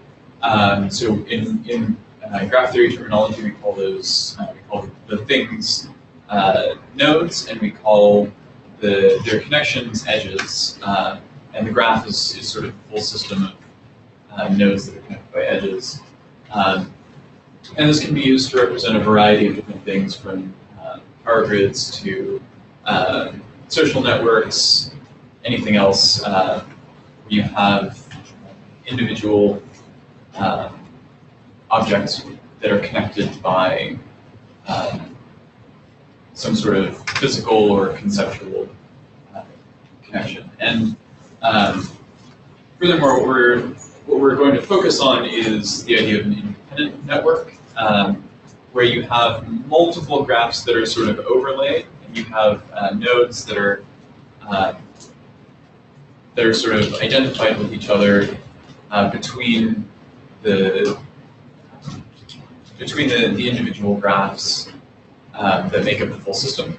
So, as I was saying earlier, this could be a case where you have a single facility that's both a power station and is connected to other power stations, and is also a telecommunication center that is connected to other telecommunication centers. So you can, we would treat those as separate networks and separate as nodes in those separate networks, and that forms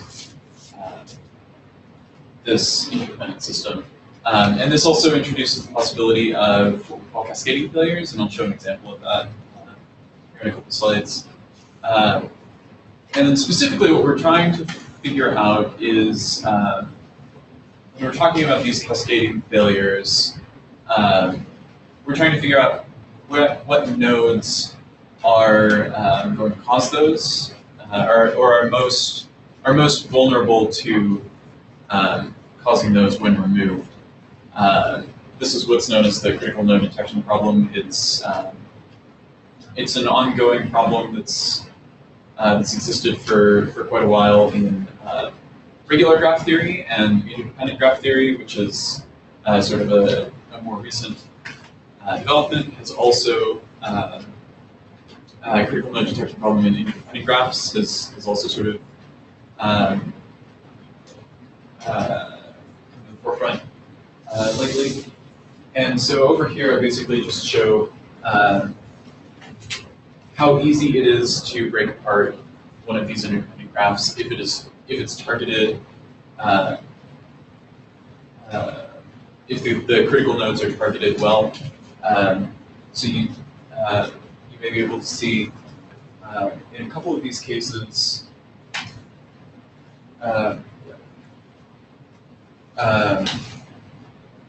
nodes are removed, and it only takes about 20 nodes or so for the graph to lose its whole structure. The y-axis is sort of the number of nodes that are connected in this graph. So now I'll show what this process sort of looks like. So I've randomly generated this this independent graph where we have the blue nodes that are connected in one network and the orange nodes connected in their other network. And the interdependency links between those are represented by the dotted lines. And it's surprisingly easy to break this apart. We're actually going to do it in one removal. So this is actually the same graph, it's just laid out differently. And we've found that this is using the method that we're going to talk about later. We've determined that this node 02 has the highest star centrality, or has the highest centrality based on our metrics, and then 17 is its independent partner. And so we're going to remove those and see what happens. So this is the graph after those have been removed. And something you may be able to pick up on, it's a little difficult because the dotted lines aren't correct. But there's sort of, in the top right, if we're looking at just the orange nodes, in the top right, there's this separate component, and there's another separated group down here, and there are a couple other groups that have been apart over to the left. And of course, if this is a network, if this is say like a power grid, and you have a variety of different places where these are where your network is broken apart and is not connected, those parts are not going to function properly. So we remove all but the largest orange component, and we get here. So now we're going to do the same for the blue network, and we're only going to end up with a couple of nodes. And then we repeat the process, and then we're going to remove those nodes, and it only took us 2 manual removals to break apart the entire graph so that we have 0 nodes remaining. So now let me get into the literature. You go through this quickly because there's a lot. Gao in 2012 sort of gave a good explicit definition of interdependent networks, and they also talk about generating functions, which we're going to get into later. Boldered in 2010 talks specifically about the applications of power networks. Rashani is listed as both of these.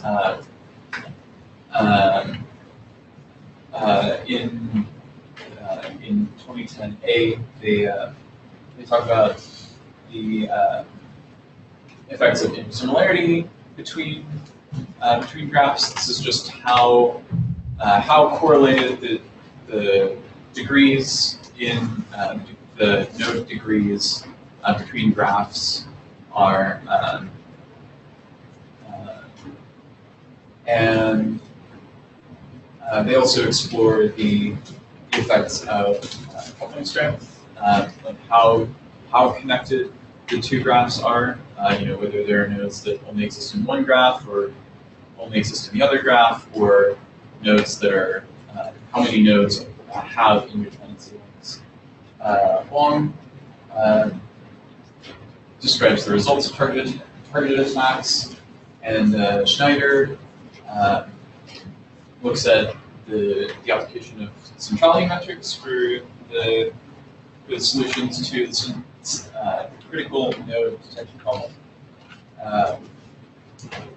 When in 2013 presents what they call IIC, which I believe stands for iterative.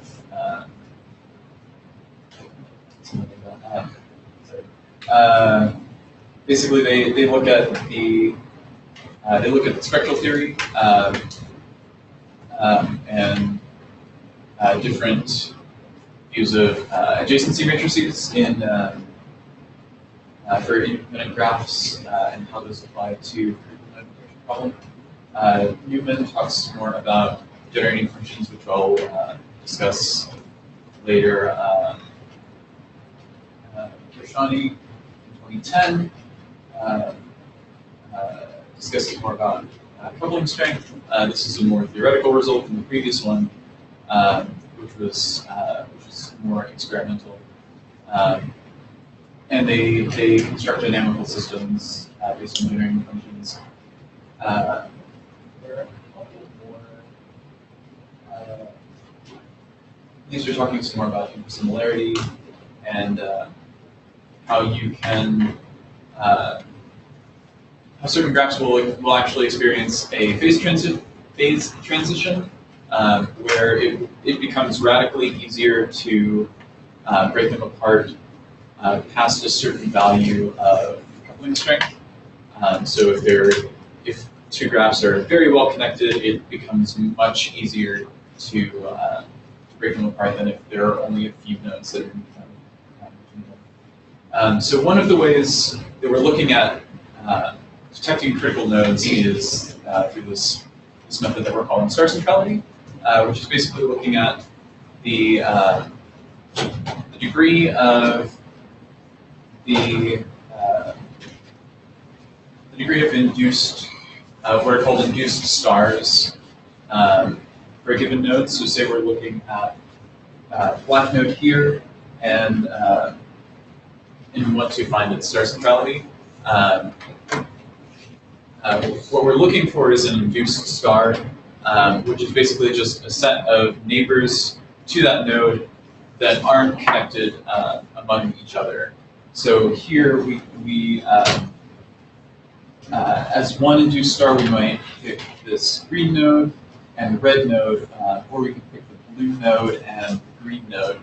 But no induced star could have both the blue node and the red node because those are connected. And then we would find the induced star that that has the highest overall degree, where there are the most neighbors between the nodes in that star. And this is just sort of a mathematical way of talking about that. This is the linear program that we used to maximize that over a system of independent graphs. This is a lot of pretty detail. But the upshot is we basically just divided up the graph into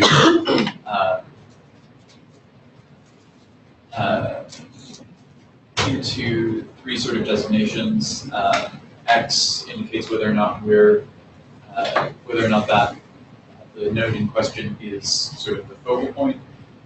Y indicates whether or not the given node is in the induced star of the focal point.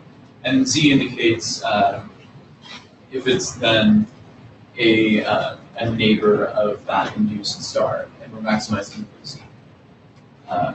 So we want the maximum number of neighbors. So then we tested this. We tested our this formulation of star centrality on a few different graphs under different configurations. Just to explain these a little bit, each line in these graphs indicates, or each line in these plots indicates a different configuration for the graphs that we're looking at. Over here we're looking at star centrality, over there we're degree centrality. The y-axis indicates how many nodes are left in the graph, and the x-axis indicates how many we have removed.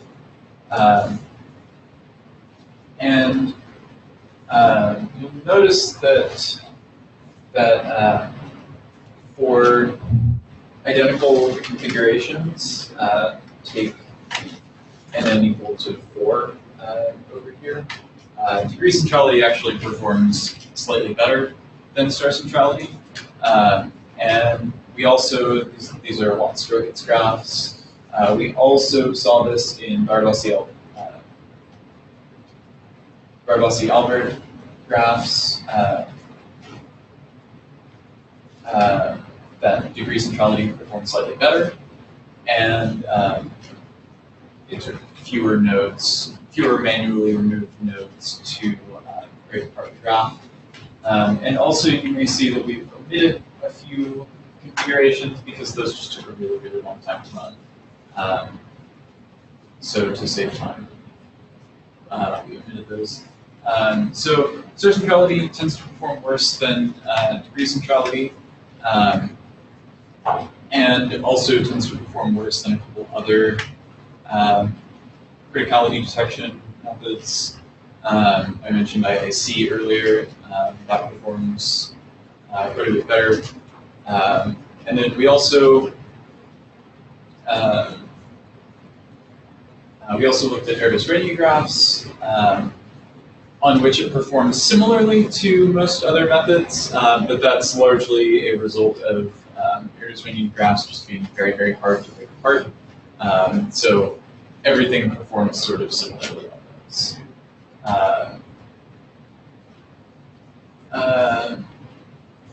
But so as we were doing this, a small gap in the literature started to appear. I mentioned earlier there was some investigation into similarity, sort of how well correlated the interdependent nodes within the graph are. So say you have all your high degree nodes in one graph are connected to all the high degree nodes in the other graph, and all of the low degree nodes in that graph are connected to all the low degree nodes. That would have, we would say those are very similar. They have a high intersimilarity. And conversely, if the low degree nodes in one graph were connected to the high degree nodes in the other graph, we would say those have a low or negative intersimilarity. And this has been explored a little bit, but it hasn't been mathematically formalized. There have been some formulations for like dynamical systems based on other features of the interdependent graphs that we're looking at, but not for the intersimilarity, which was curious because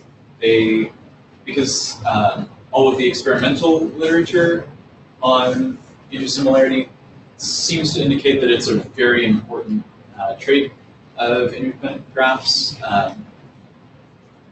So we wanted to look into this a little bit. So this is the question that we're trying to answer: how does degree correlation between interdependent nodes affect how easy it is to break apart the graph? Because there are indications that high or positive intersimilarity, graphs with high or positive intersimilarity are much harder to break apart than graphs with low or negative intersimilarity. So we want to look at this and see if we can make it mathematically precise. If we can find a critical value of intersimilarity past which the graphs that we're looking at become much easier to break apart, or if that happens or if we find that just happens gradually. So we're the formulations that I mentioned previously for things like coupling strength and individual graphs are largely based on the generating functions, what are called the generating functions for the individual graphs. And these are basically these are based on the degree distribution of the graphs that in question. So this function, p sub j is for some given number j. P sub j is just the proportion of nodes, or the fraction of nodes that have degree j in the network. So we're looking at the degree distribution and these sorts of generating functions, and we can expand these to joint distributions. So we can look at the specific independency links, sort of like what is linked to, or in general, what degree nodes in one network are linked to what degree nodes in the other network, if they're high to high or high to low, or if they're just random. So for the specific example of two graphs that are Erdős-Rényi, we came up with this formulation for the generating function that's based off of a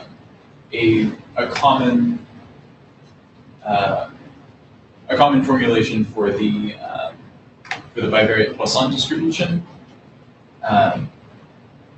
and this basically, I guess the important part is this, which gives the degree distribution, and basically the goal is to try and look at how much the correlation, or if the correlation very significantly affects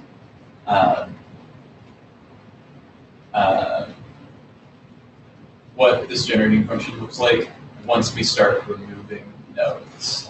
We can also look at formally once we have this. Unfortunately, the bivariate Poisson distribution that we're looking at, the bivariate extension of the Poisson distribution, only works for correlations that are positive or very slightly negative within sort of an error term. So that's one of the areas that we're looking at improving on, seeing if we can come up with some distribution, some extension of the Poisson distribution that works for, or if not, some other way of working around this that works for negative, for low and negative values for the correlation. And so work is sort of ongoing. We weren't able to finish this secondary research goal in the time allotted, but work is ongoing. We're looking at extending it to, in addition to Erdős-Rényi graphs, also to small world networks or power law distributions, other things like that, and trying to come up with some way of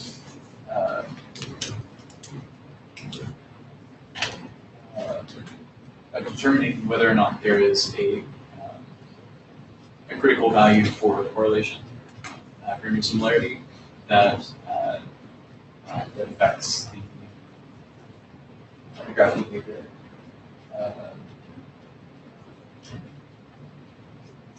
And then these are differences. All right, thank you for your attention.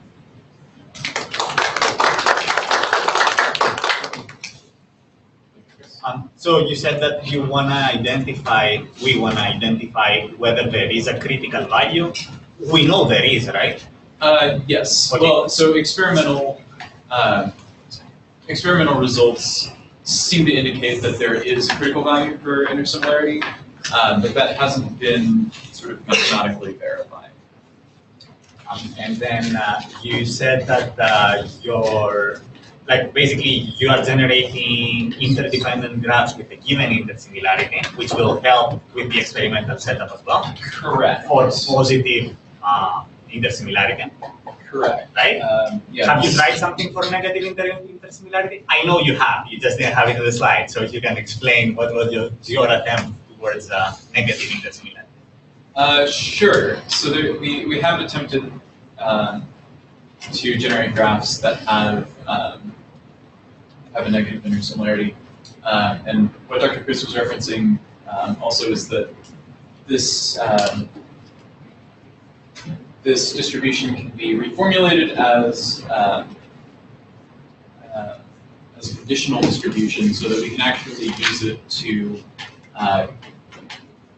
randomly generate interdependent graphs that have a given intersimilarity. We just feed that into the parameter, basically, if they have a certain distributional qualities. But to answer the question, we have made a lot of attempts to figure out if we can make this work for negative intersimilarity. We tried other formulations of bivariate Poisson distribution. We've tried taking the complement of a graph, where basically we remove all of the edges. The complement of a graph is the graph that has none of the edges that exist in the present graph, and all of the potential, there are edges between all of the nodes that are not connected in the first graph. And we tried generating a graph with a given intersimilarity over the complement, and then taking the complement of the complement, which is the original graph, basically just going back to the original graph and seeing if that inverts the intersimilarity, and it does not. And we've tried various other attempts.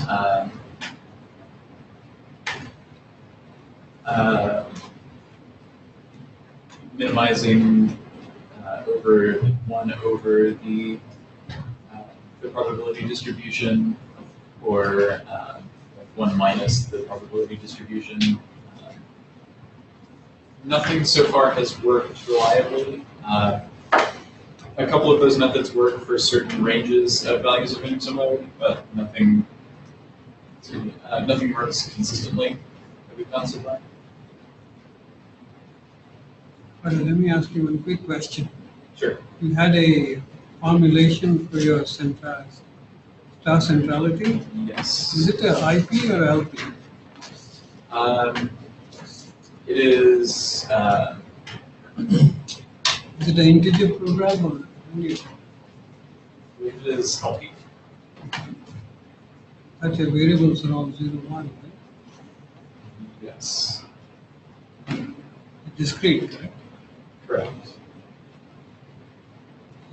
Oh, sorry. Yes. Did I say yes? It is like. So why do you think your problem that didn't get solved? What size was it? Sorry? There was a slide that you said you couldn't solve a problem yet, right? Limited. How big was the problem? So the given the one that we couldn't solve in a reasonable amount of time was an n equal to 20, which 20 nodes? 20 connections for every node. So we have 2 graphs that each have 100 nodes in them, and 20. We have each node would have around 20 connections. What are you using to solve? Garobi. It's an optimizer we're using the pipeline.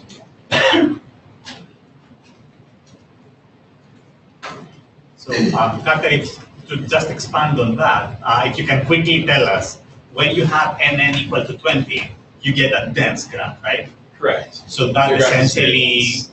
makes finding stars difficult. Yes. Okay. Yeah. Because there are a lot of potential. There are a lot of potential stars, and there are a lot of connections to check against. The combinatorial explosion. Yeah, exactly. Very good.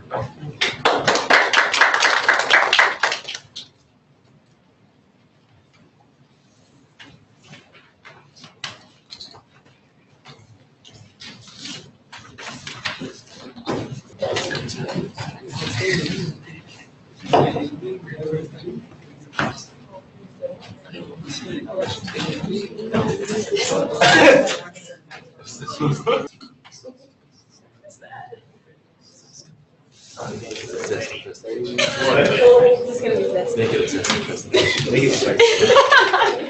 Take it again, like in the middle. At one point in the middle, just.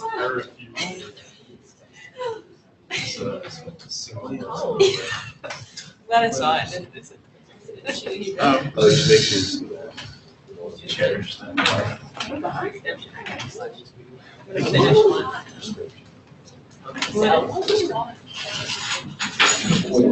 was about to say, taking a break. Yes. Okay, but I did. You want to take a break? Yeah. Why?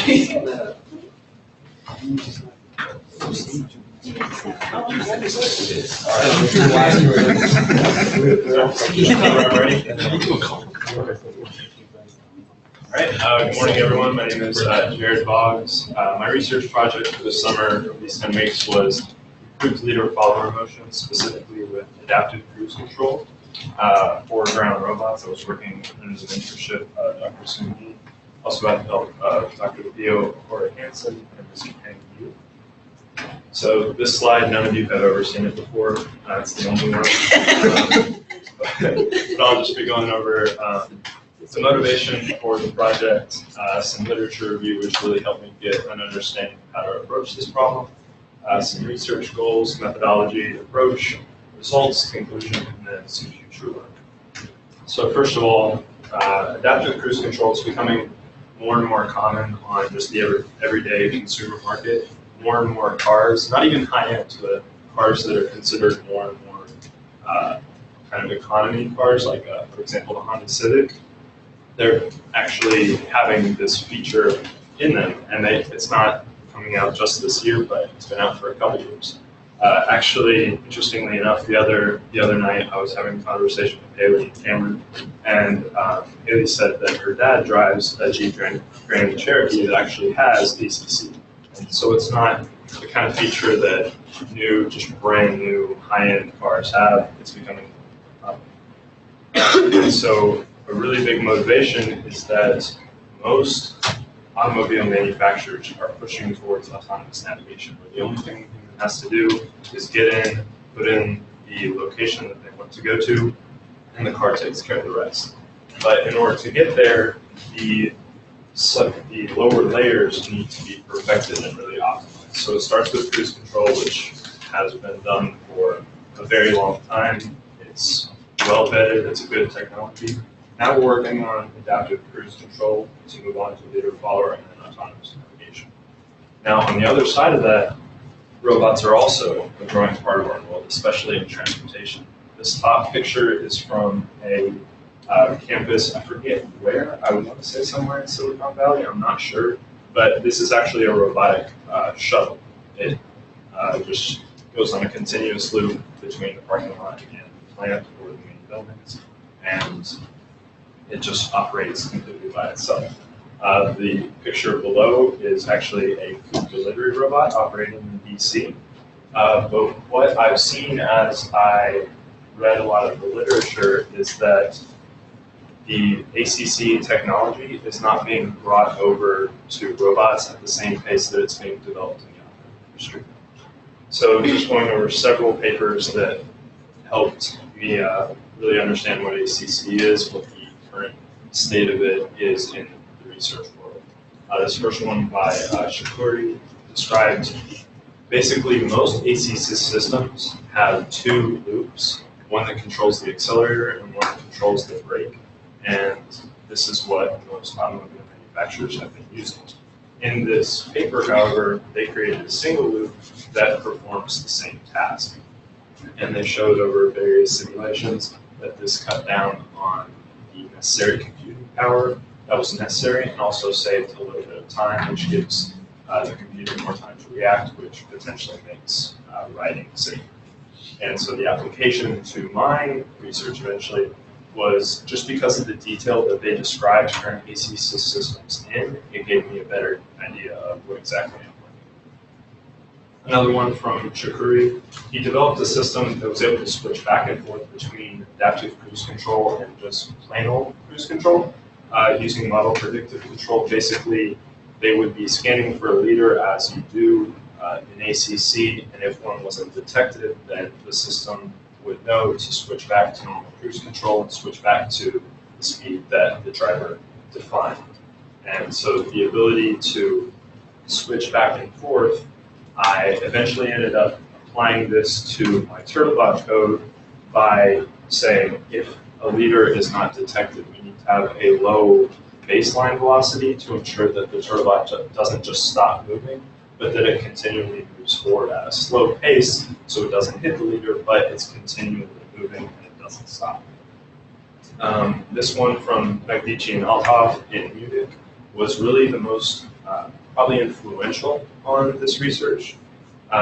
They created an ACC system with two loops, just like the earlier described system, one for ordinary travel, just accelerating or taking your foot off the gas, and then one for emergency systems where the car in front of you just suddenly slams on the brakes. So the system that they developed had more to do with the braking system.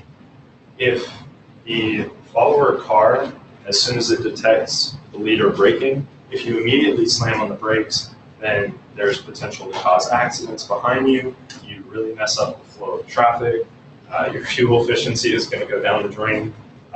Numerous different problems. So what they developed was actually a new braking system that tried to, at first, linearly apply the brakes. So just gradually slowing down. That would give the lead car time to accelerate. It wouldn't mess up traffic behind you.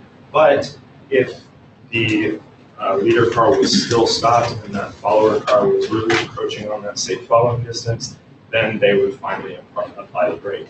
And they showed through numerous simulations that this actually really improved the safety and traffic flow in a portion of Los Angeles that they applied this simulation to. As far as application to my work, it inspired the eventual mixed ACC system that I created, which I'll delve into a little bit later. And then finally, Zenhai and Wei in 2016, they developed a system to calculate the leader's acceleration. And based on this acceleration, they basically said, does the follower need to speed up or slow down? A really simple process like that. And this also inspired the eventual system that I created, where there is gradual adjustment, but there is a loop that you continuously go through to try and keep the following car in a specific area. So research goal, first and foremost, the main focus was to create a distance-dependent ACC system that keeps the following robot, the Turtlebot, within 10 to 20 centimeters of the leader, regardless of what the leader was, whether it was another Turtlebot or it was me walking. The secondary goal was to improve the follower movement from stopping and starting in kind of a jerky motion to a more fluid, continuous motion. This has applications, if we go back to the automobile industry, of improving traffic flow, because if you're stopping and starting, that's how huge traffic jams get started. So phrasing all that into a question, how can a Turtlebot, which is what you see right here, be kept within a desired intervehicular distance using ACC while following the leader without communication to communication between the two is known as platooning, which is basically when you get multiple leader-follower relationships and you have them communicate their speed, their direction, and any future plans to turn, switch lanes, anything like that. And that improves the whole system dramatically. But the point here is if we're unable to communicate with the leader in this situation, can we stay within a certain distance? So methodology, just a really basic idea of what ACC is. It's based on detecting the vehicle ahead of you and reacting appropriately to its movement. The detection in the automobile industry and now with robots is accomplished with LiDAR, which is light detection and ranging. You send out a bunch of laser pulses, you get the reflection back, and try and make a picture of that. The other one would be cameras. I think we all know how cameras work. Or use a combination of the two. So there are different methods for reaching this desired following distance and then staying. One is what I've begun referring to as commanded velocities, where basically you have a specific speed and velocity that you mandate the robot or the car, whatever the case may be. You mandate that it travels at that speed based on a certain following distance. Another one would be velocity calculation.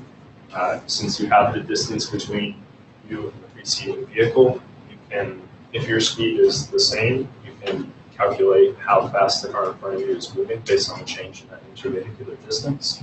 And then the last one would be acceleration or gradual adjustment. And that's where, like the fourth paper I described, where you detect that intervehicular distance. You say, is this where I want to be? If it is, then you don't adjust your speed. If it's not, we need to speed up or slow down. And it's almost always accomplished using linear or non-linear model predictive control, which is just basically, we know where a certain object is now, we know its properties, the velocity and its relation to us. And so based on that, how can we predict where it's going to go next? Is it going to continue on this path, or does it have any indicators that it's slowing down, it's speeding up, etc. So all coding and operation was used was accomplished with the ROS, the robot operating system, through Ubuntu 16.04 operating system on VirtualBox. And then I created simulations to try to statistically analyze how much my code would be improvement from the previous code, and that was created in Excel. So the LiDAR metric that was really the biggest portion of what I dealt with is this right here, this little output. If x is equal to 60 meters per 0. So basically what that is the 60 is a reference to the distance between the LiDAR unit and what it's detecting as the leader. So that's 60 centimeters. And then the 0 is an indication that the leader is straight forward. And then obviously an L would be for left and R would be and then to control the robot, as you can see down here, we have twist.linear.x, and this is set at a particular velocity, and that is published to the velocity commander, C. So the simulation that I created, it's pretty simple, but it gets the job done. Basically, we assume that there is perfect tracking. Because the LiDAR is at a certain height, it can only detect anything that is on the same plane. So if you're even an inch below or above, it's not going to detect you or the leader or whatever the case may be. I can only do a visual example of that later. But this initial simulation that I created, we had time, the intervehicular distance, the velocity adjustment that you would make based on this following distance, and then the current velocity. So I ran an initial simulation of this gradual adjustment, and it really showed its inability to hold a particular velocity. There was too much adjustment up and down, and so it basically just looked like a cosine graph, which is not what I want. I want something that starts here and then gets down and stays within a certain range, even if there's oscillation. So once I got the actual follower code, my grad student was in China, so that's why my initial simulation wasn't very accurate. So once I had the actual code, I executed the code and was able to calculate how often these values are updated. And with that, I could change the simulation. You notice that the time is now tracked for every third of a second instead of just once every second. And that's how often the turbot updates the intervehicular distance and how often it changes its velocity if necessary. So once I have this simulation, I ran it over and over and over, trying to come up with a system that worked. And what I found was that just gradual adjustment really didn't do the job. So this is, to give you an idea of the starting point, this is Mr. Yu's code. Notice that all of these velocities are specific values. It's not a modification of the current velocity, it's just regardless of whatever rate you're currently moving at, go and change to this rate based on this distance. And then here's what I eventually came up with. Now you notice that there's a mix between gradual adjustments where in indications where we want you to speed up by a small portion. There are some times where we want you to keep the current speed, and there are other times that we mandate that the robot move at a particular speed because we want it to get to a certain point.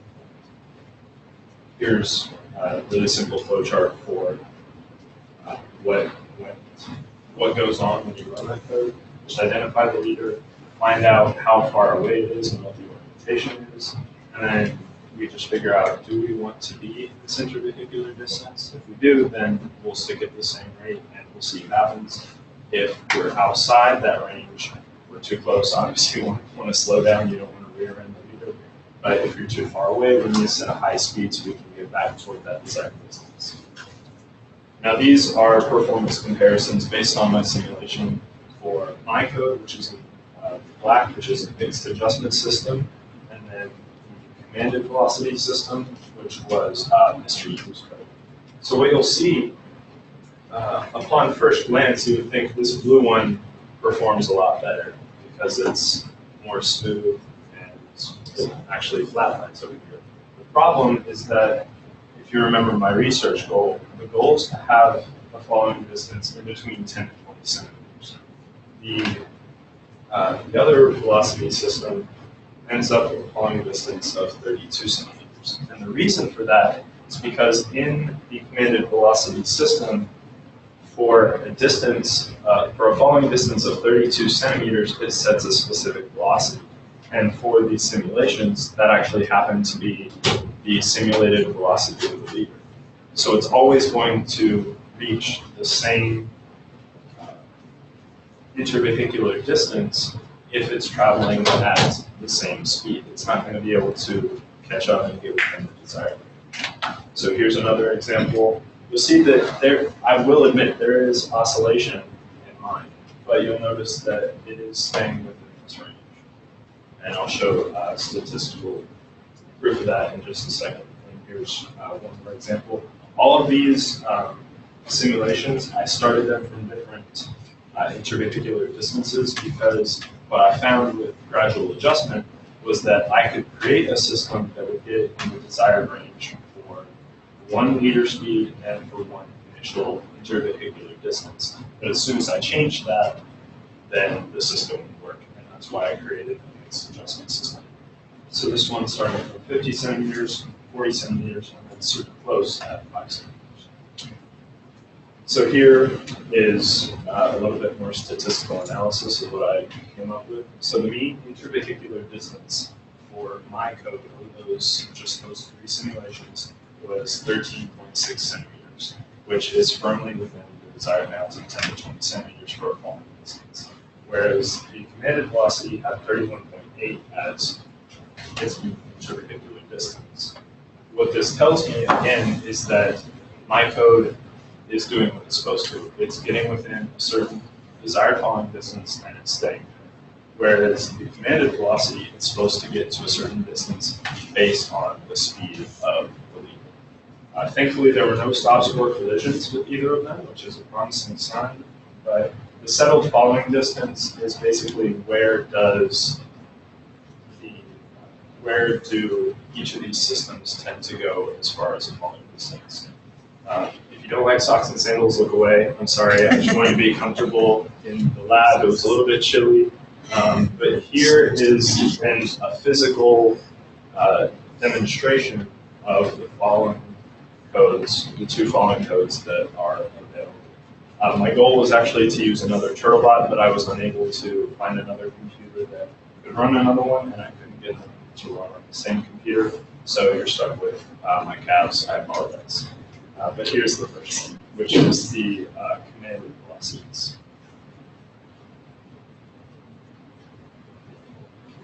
And you notice that it does turn a little bit, which shows its ability to act in a leader-follower relationship instead of just specifically ACC, which is moving forward and back. And then here is follower code. I did have to turn around. The LiDAR is just weird. It doesn't always pick up. So you kind of have to change how you're standing in front of it and whatever it is.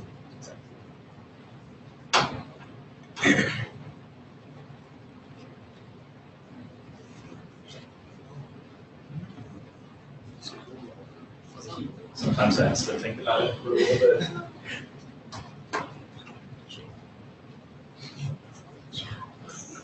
So you notice it is staying much closer to me than the previous code, which was the desired effect.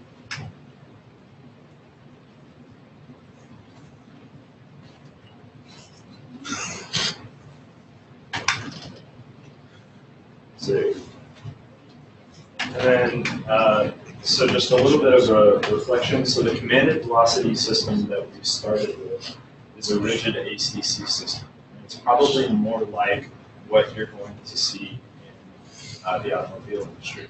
If you have a certain pace that you're traveling at, you're probably going to want to have a larger phone distance, which the simulation demonstrated. So if you have more intervehicular distance, then you're going to be moving at a higher speed versus if you're traveling at a lower speed, then you're going to have smaller intervehicular distance. The mixed adjustment system that I created, the point was we want the following distance. Regardless of what the speed is, we want the following distance for these little robots. And so the system will always work within the desired range, regardless of how fast the leader is traveling. So some conclusions, we isolated the key components of an effective ACC system, which are detection of the leader, determining how far away you are from the leader, and then determining the velocity that you want to travel at. We've demonstrated the effectiveness of the mixed adjustment system in establishing the leader-follower relationship for ground robots, and effectively demonstrated the link between the automotive industry, ACC's technologies, and the ones that can use for simple ground robots. Now, this last point I think is very important because if you can translate the technology that's used in the automobile industry to small ground robots or to the robotics industry as a whole, then that link that's developed suggests that you can go back and forth. If both parties are working on it and the technology can work on both platforms, then that seems to suggest that advancements can be made faster and new findings in one area can be implemented. Second, just going over the research goals, create a distance-dependent ACC system, keeps the robot within 10 to 20 centimeters. We did that. I demonstrated that through simulation and through physical execution of the robot. And then improving the follower movement from stop-start to more fluid. I will admit that could be better. I don't think either system really had the kind of continuous movement that we would want. Certainly you wouldn't want to be in a car that's moving the way those two robots were moving. But it is an improvement, and I think the mixed adjustment system that I created was a small improvement in that instead of getting to a certain pace, stopping, moving to a certain pace, stopping, mine was a continuous oscillation between two values, always adjusting that velocity just a little bit. So future work, I will actually be helping, there's a grad student here named Mahmoud who works in Dr. Yu's lab. He'll be taking over with the continuation of this work, so I'm hopefully going to be helping him in whatever way I can, even as the summer continues to go back to school. So I have several ideas for how this body of work could be improved. One is to improve the LiDAR. And there are two different ways. One would be to change the metric that it outputs as it detects the leader. Another would be just a better LiDAR unit. If you'll remember earlier, I talked about how the LiDAR only detects you if you're on the same plane as it. This is a screenshot of RViz, the robot visualizer, from when I was walking around in front of these two little curves right here. Those are my calves at about my sock line. So you'll see that the robot really doesn't have a large area that it can detect. You literally have to put basically a plate in front of it if you want it to track a certain area and continually track that in a consistent way. Another idea would be creating a system that extracts the distance measurement from LiDAR to calculate the velocity or the acceleration, like in the research papers that I mentioned early on in the presentation.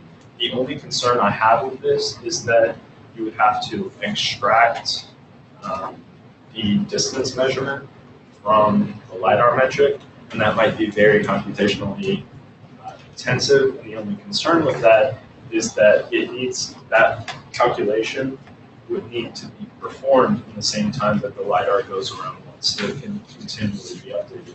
Since it goes around every third of a second, it needs to be done pretty quickly. There's not a lot of time for it. That's my only concern with that potential fix. Another would be to create the same mixed adjustment system for other ground robots, just see how effective it is. Is this the kind of technology that is universal? Can it be applied to other platforms? Or is this something that is oddly specific to robots? And then finally, create an option early on in the code for the user to designate what their their desired following distance would be. And then from that, it could go into a certain portion of the code that would start a different loop that would keep it within a certain following distance. Thank you very much. Questions? Jared, can you go to the slides that you had with the graphs? Yes. So when you say the word simulation, I'm a little confused. Well, you had that Excel simulation, Yes. and are these really data that you got while the robot was moving, or what is it? This is a simulation if the robot was tracking perfectly, meaning you had no gaps. If when you watch the video, you notice that there are several times the robot stops and it seems like it's kind of thinking. That's because the LiDAR has lost track of the leader. So this My is a question is simulation. different. My question is different. How do you plug this graph? Where did you get the data?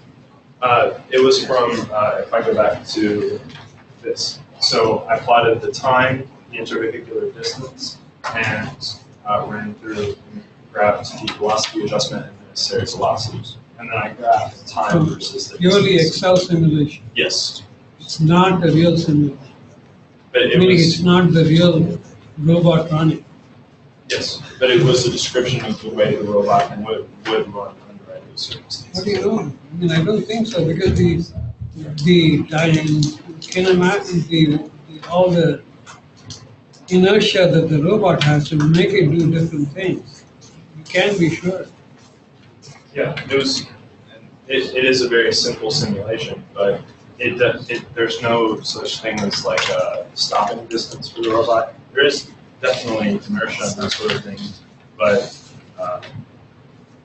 like. So you have a code in the turtle bot, right? Yes.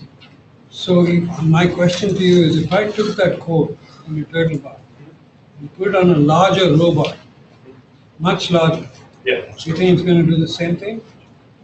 Would depend on the robot, but I don't think so, because, I mean, it will depend on the robot, that's correct. So it's really nothing is proved by doing Excel simulation or trying it on a small robot. I think the theory needs to be there as to what's going to happen when, the whole, the size, everything changes. yeah.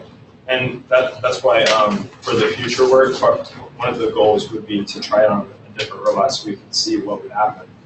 So like what you're talking about, so we can see how can we bring inertia or stopping distance or anything like that into the mission.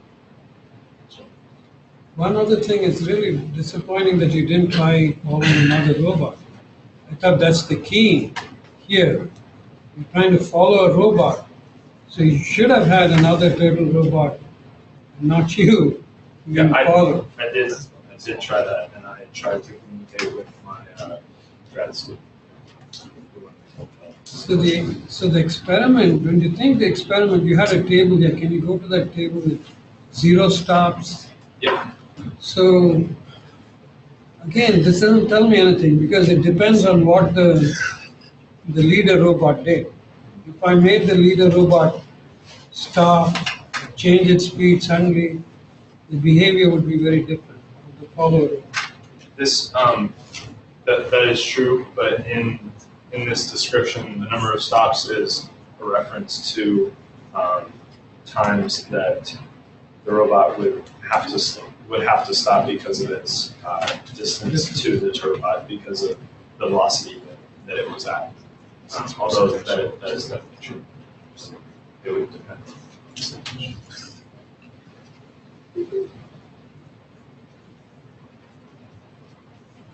Any other question?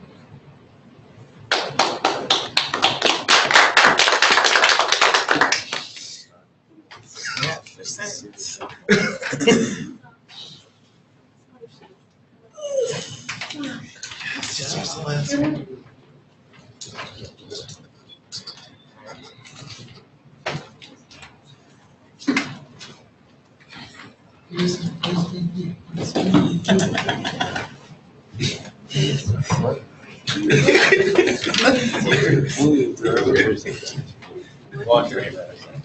He's like, KO like, Walker. What's that? What? No, salt.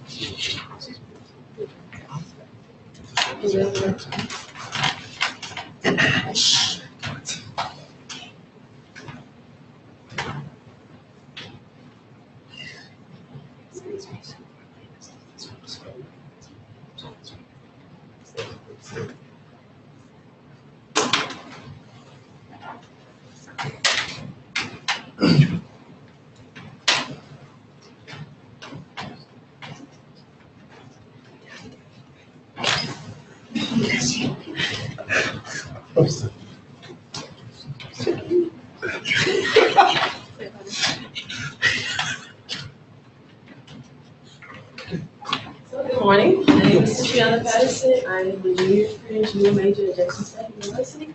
And my mentor is Dr. Saeed. And my graduate assistant was Debbie. My title was Recognition of Traffic Warning Signs using Computer Vision. So first, the outline, I will do an introduction, motivation, a lit review, research goals, methodology, results, conclusion, and then future work. So the introduction. Transportation is a very important component for all ages. What is the GPS? The GPS is a global positioning system that most people have in their cars or on their smartphones and they use to navigate through their day-to-day regular driving. Since the invention of GPS navigation system, people have been able to easily find quick routes and to certain destinations they've never visited. Elderly and disabled people, however, often find difficulty in traveling. And things like arthritis or slow reaction or wheelchair use also kind of hinder them with everyday driving and traveling.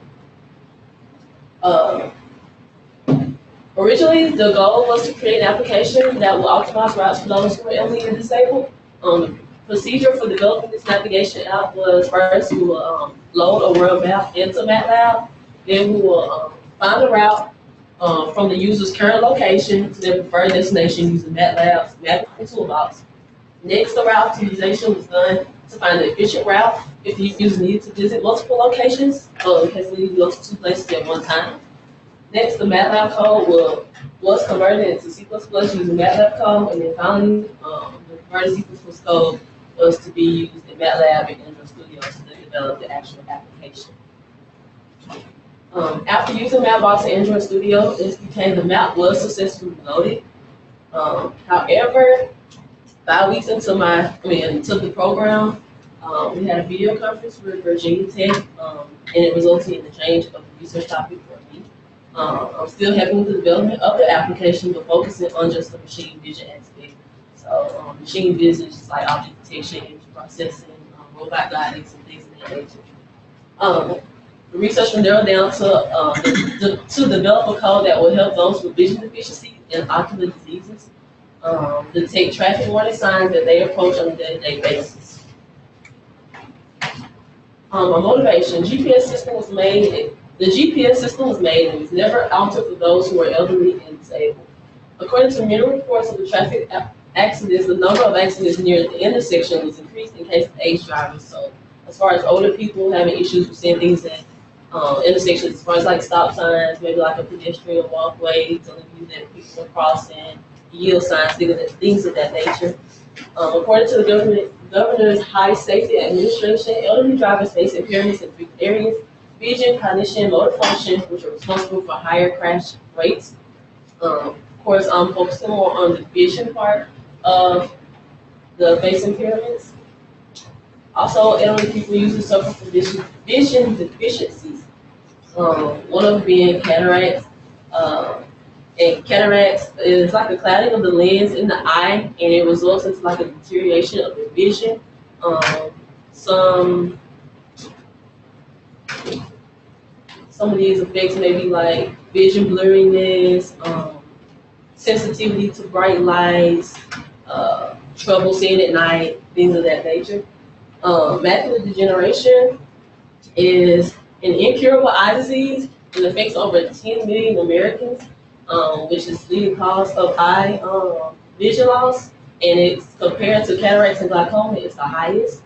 And glaucoma is more so an inherited eye disease. However, it results also into eye vision loss, and it I think affects the your eye nerve, the optic nerve in your eye. So, if an application is set in place to detect traffic warning signs that will alert a user when a sign is near, the accidents will reduce significantly. Okay, so my first paper I used was from Lee On Show and also another Lee in 2015, and they did a research on object recognition and tracking based on object feature extraction. So the proposed method was set to recognize an object using varied features with reducing the dimension feature descriptor compared to the existing algorithm. So this paper was kind of like mine, but however they use a different approach to detecting objects, and that was through feature extraction using camshift algorithm. I kind of read on that a lot, and it's more used to detect objects in videos, kind of like what mine's doing, but I use certain algorithm instead.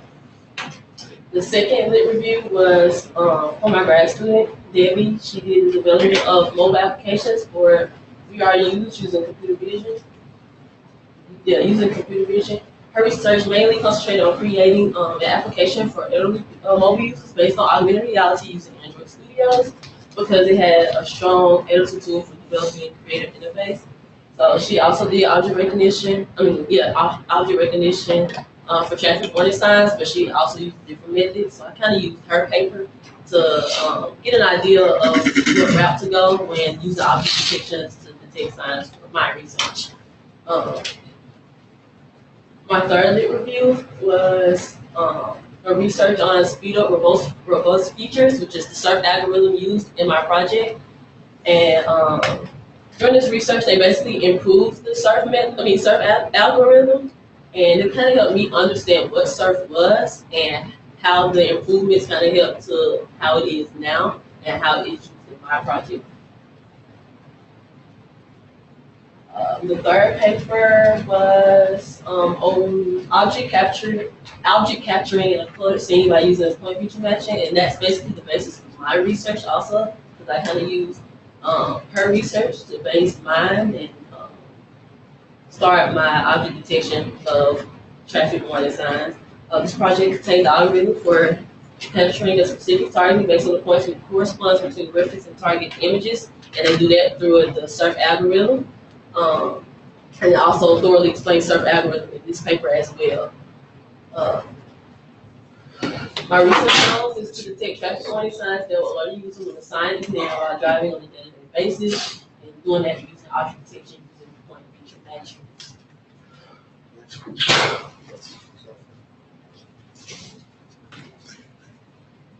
Methodology.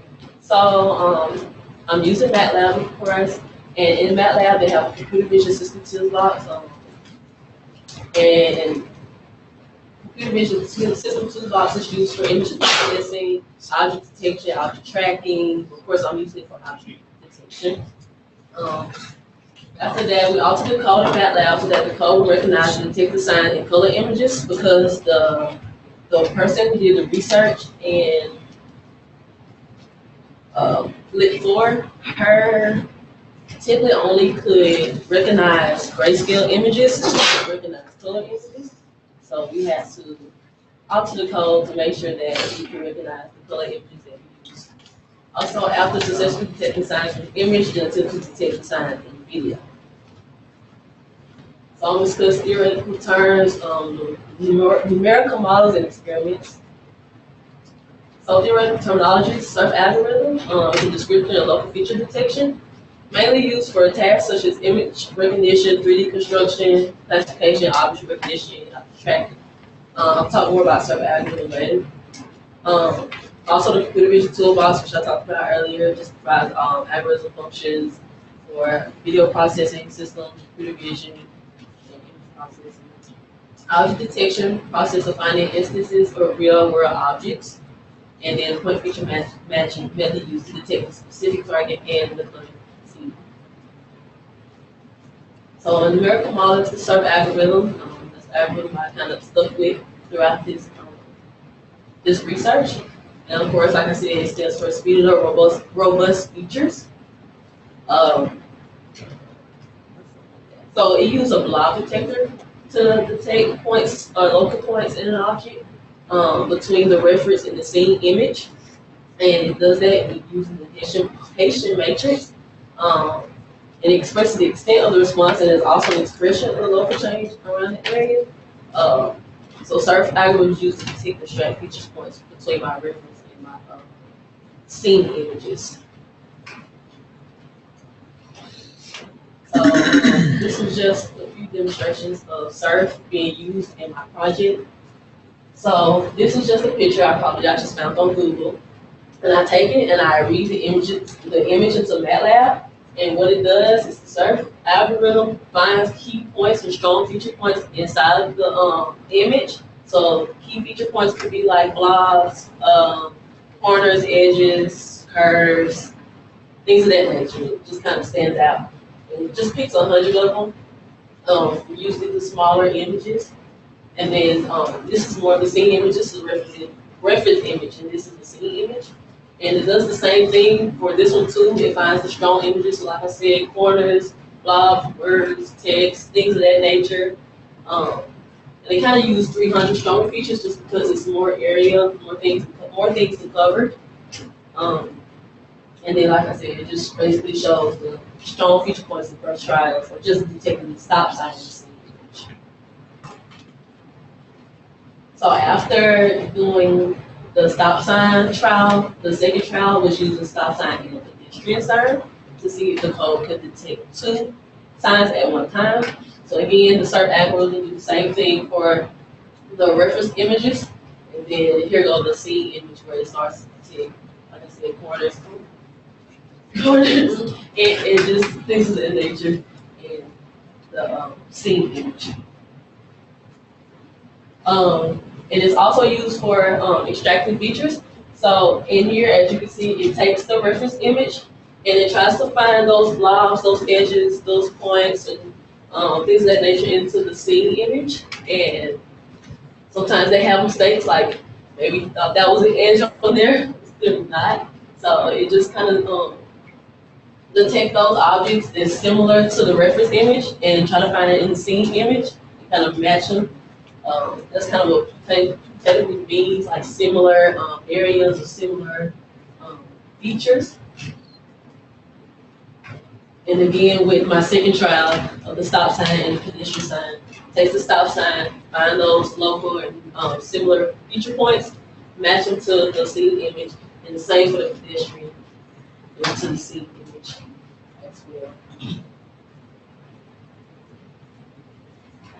So during the experiment of object detection using point feature matching, I use a pedestrian sign, of course, and a stop sign. In the process in which the object recognition follows, it's like I said, first it reads the images into MATLAB. So I take the stop sign, take the pedestrian sign as reference images and upload them into MATLAB. From there, the code detects the feature points. And both of those detecting the feature points and also extracting the feature descriptors are both using the SERP algorithm to just find similarity points. Like I said, the blobs, the lines, things of that nature. Anything that's kind of similar from the reference image, you can try to find it in the scene image. And then locate the objects in the scene. Usually you'll just see like a yellow box around it when you text the object.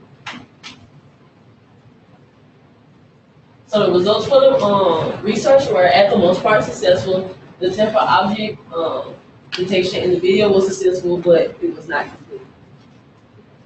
So let me go out to the first result. So after importing the stop sign image that I talked about into MATLAB and showing what the SERP algorithm did when it matched the points and extracted the feature descriptors, this is the resulting guy. It did detect the stop sign as it's supposed to.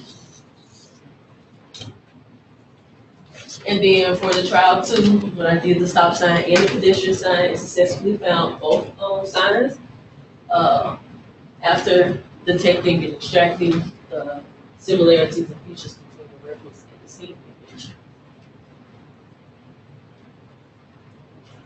Okay, so there was an attempt to detect 2 signs, with one being far in the distance, and the results were unsuccessful. At first, when I picked this picture, I didn't even realize there was a pedestrian sign back there. But then I realized it was, so I was like, well, let's see if the code could detect it, and it was not able to detect it. I'm pretty sure it's because it's kind of far. So now we know like the extent of how well the code can work. So I did a video.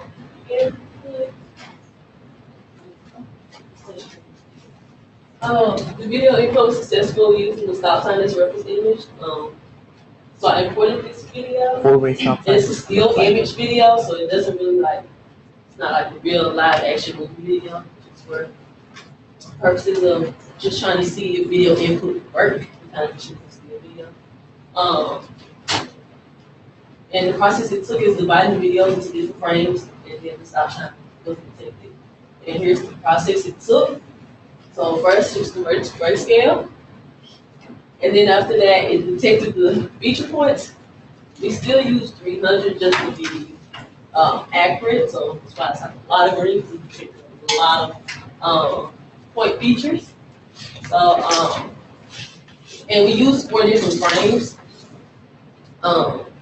just for accuracy. But first off, it's a video. Even though it's a still video, if it was like a normal video, this SERP algorithm cannot really just detect a full-on video, so we have to kind of like break it off, the video off into different frames, and then detect the object, and then later on have to bring the frames all back together for the video. So that's why we kind of use 4 different frames from the beginning of the actual still video.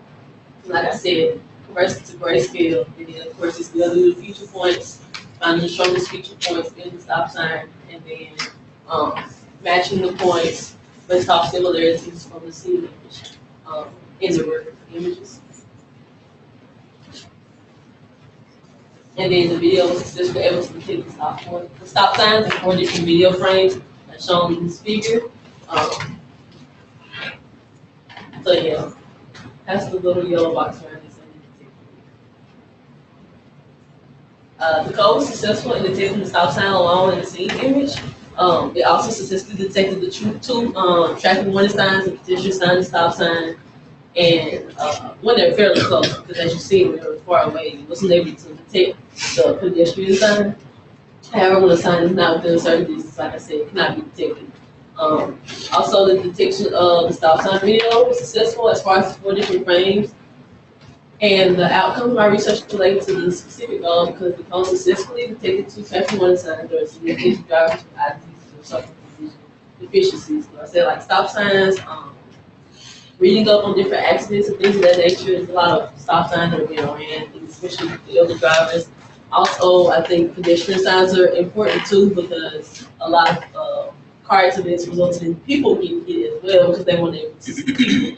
So just knowing that there's a pedestrian sign or pedestrian crossing suggesting that people may be walking here. I feel like that was more important. So I kind of just picked some signs that were based on the importance of this research. My conclusion, this research successfully identified 2 traffic warning signs using feature matching. The codes are originally made for grayscale, however the codes successfully altered to detect objects in color as well. And this research gives people 1 step closer to developing an application that will one day make life and transportation for elderly and disabled people a lot easier. Future work. We didn't get to this step, but the final step of the video input code would be to process all the frames in the video and combine the frames into one, because right now they're separated into 4 different images. So after that, I didn't get to that part, of course, but it would be to conjoin all the frames back together and then the video run. Also, an effect to have the signs detected in real time with also a head-up display, so having it displayed on the screen on their windshield while they're driving to tell them the stop sign is coming. And just so they don't get distracted, probably voice alerts to say, hey, there's a stop sign coming, or hey, there's a pedestrian sign, just so they don't have to be distracted while driving.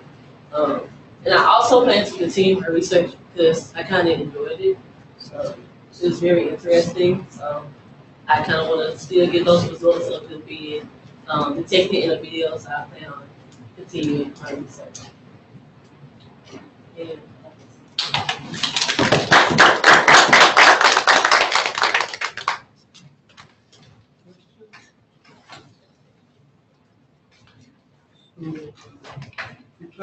we didn't try much with the walk sign, the pedestrian sign. pedestrian sign. Mm-hmm. You said I didn't. Pedestrian sign, you tried it on the static image, is it?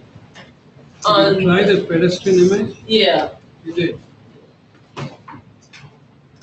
Not on the video? No, because we just got to the video input, so at first we just, right now, just the stop sign. We have got to be pedestrian. Very good. Thank you.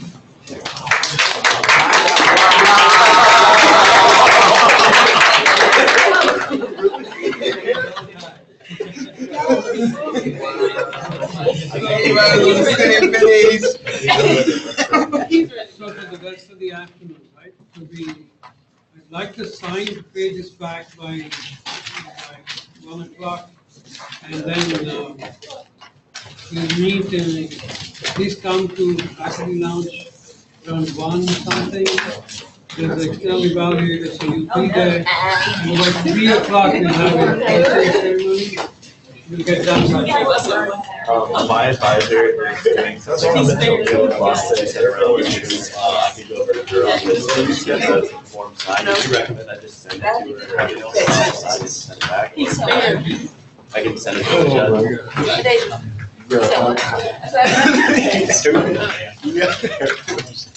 We were like, Bro. You got that? Can you hold on for a second? And we have same. Sure. So, Cameron, what's lunch? I don't know. So yeah, basically, we can open the slides. And I can see them. It helps that we can take a picture of that. And then after that, you can see the official thing. Okay. Yeah, I'll sign it.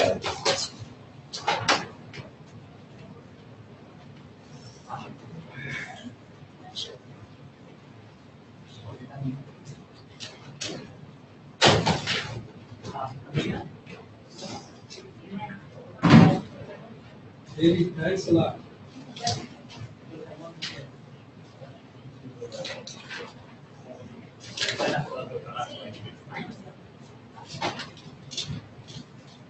Carter, can you open your presentation? Sure.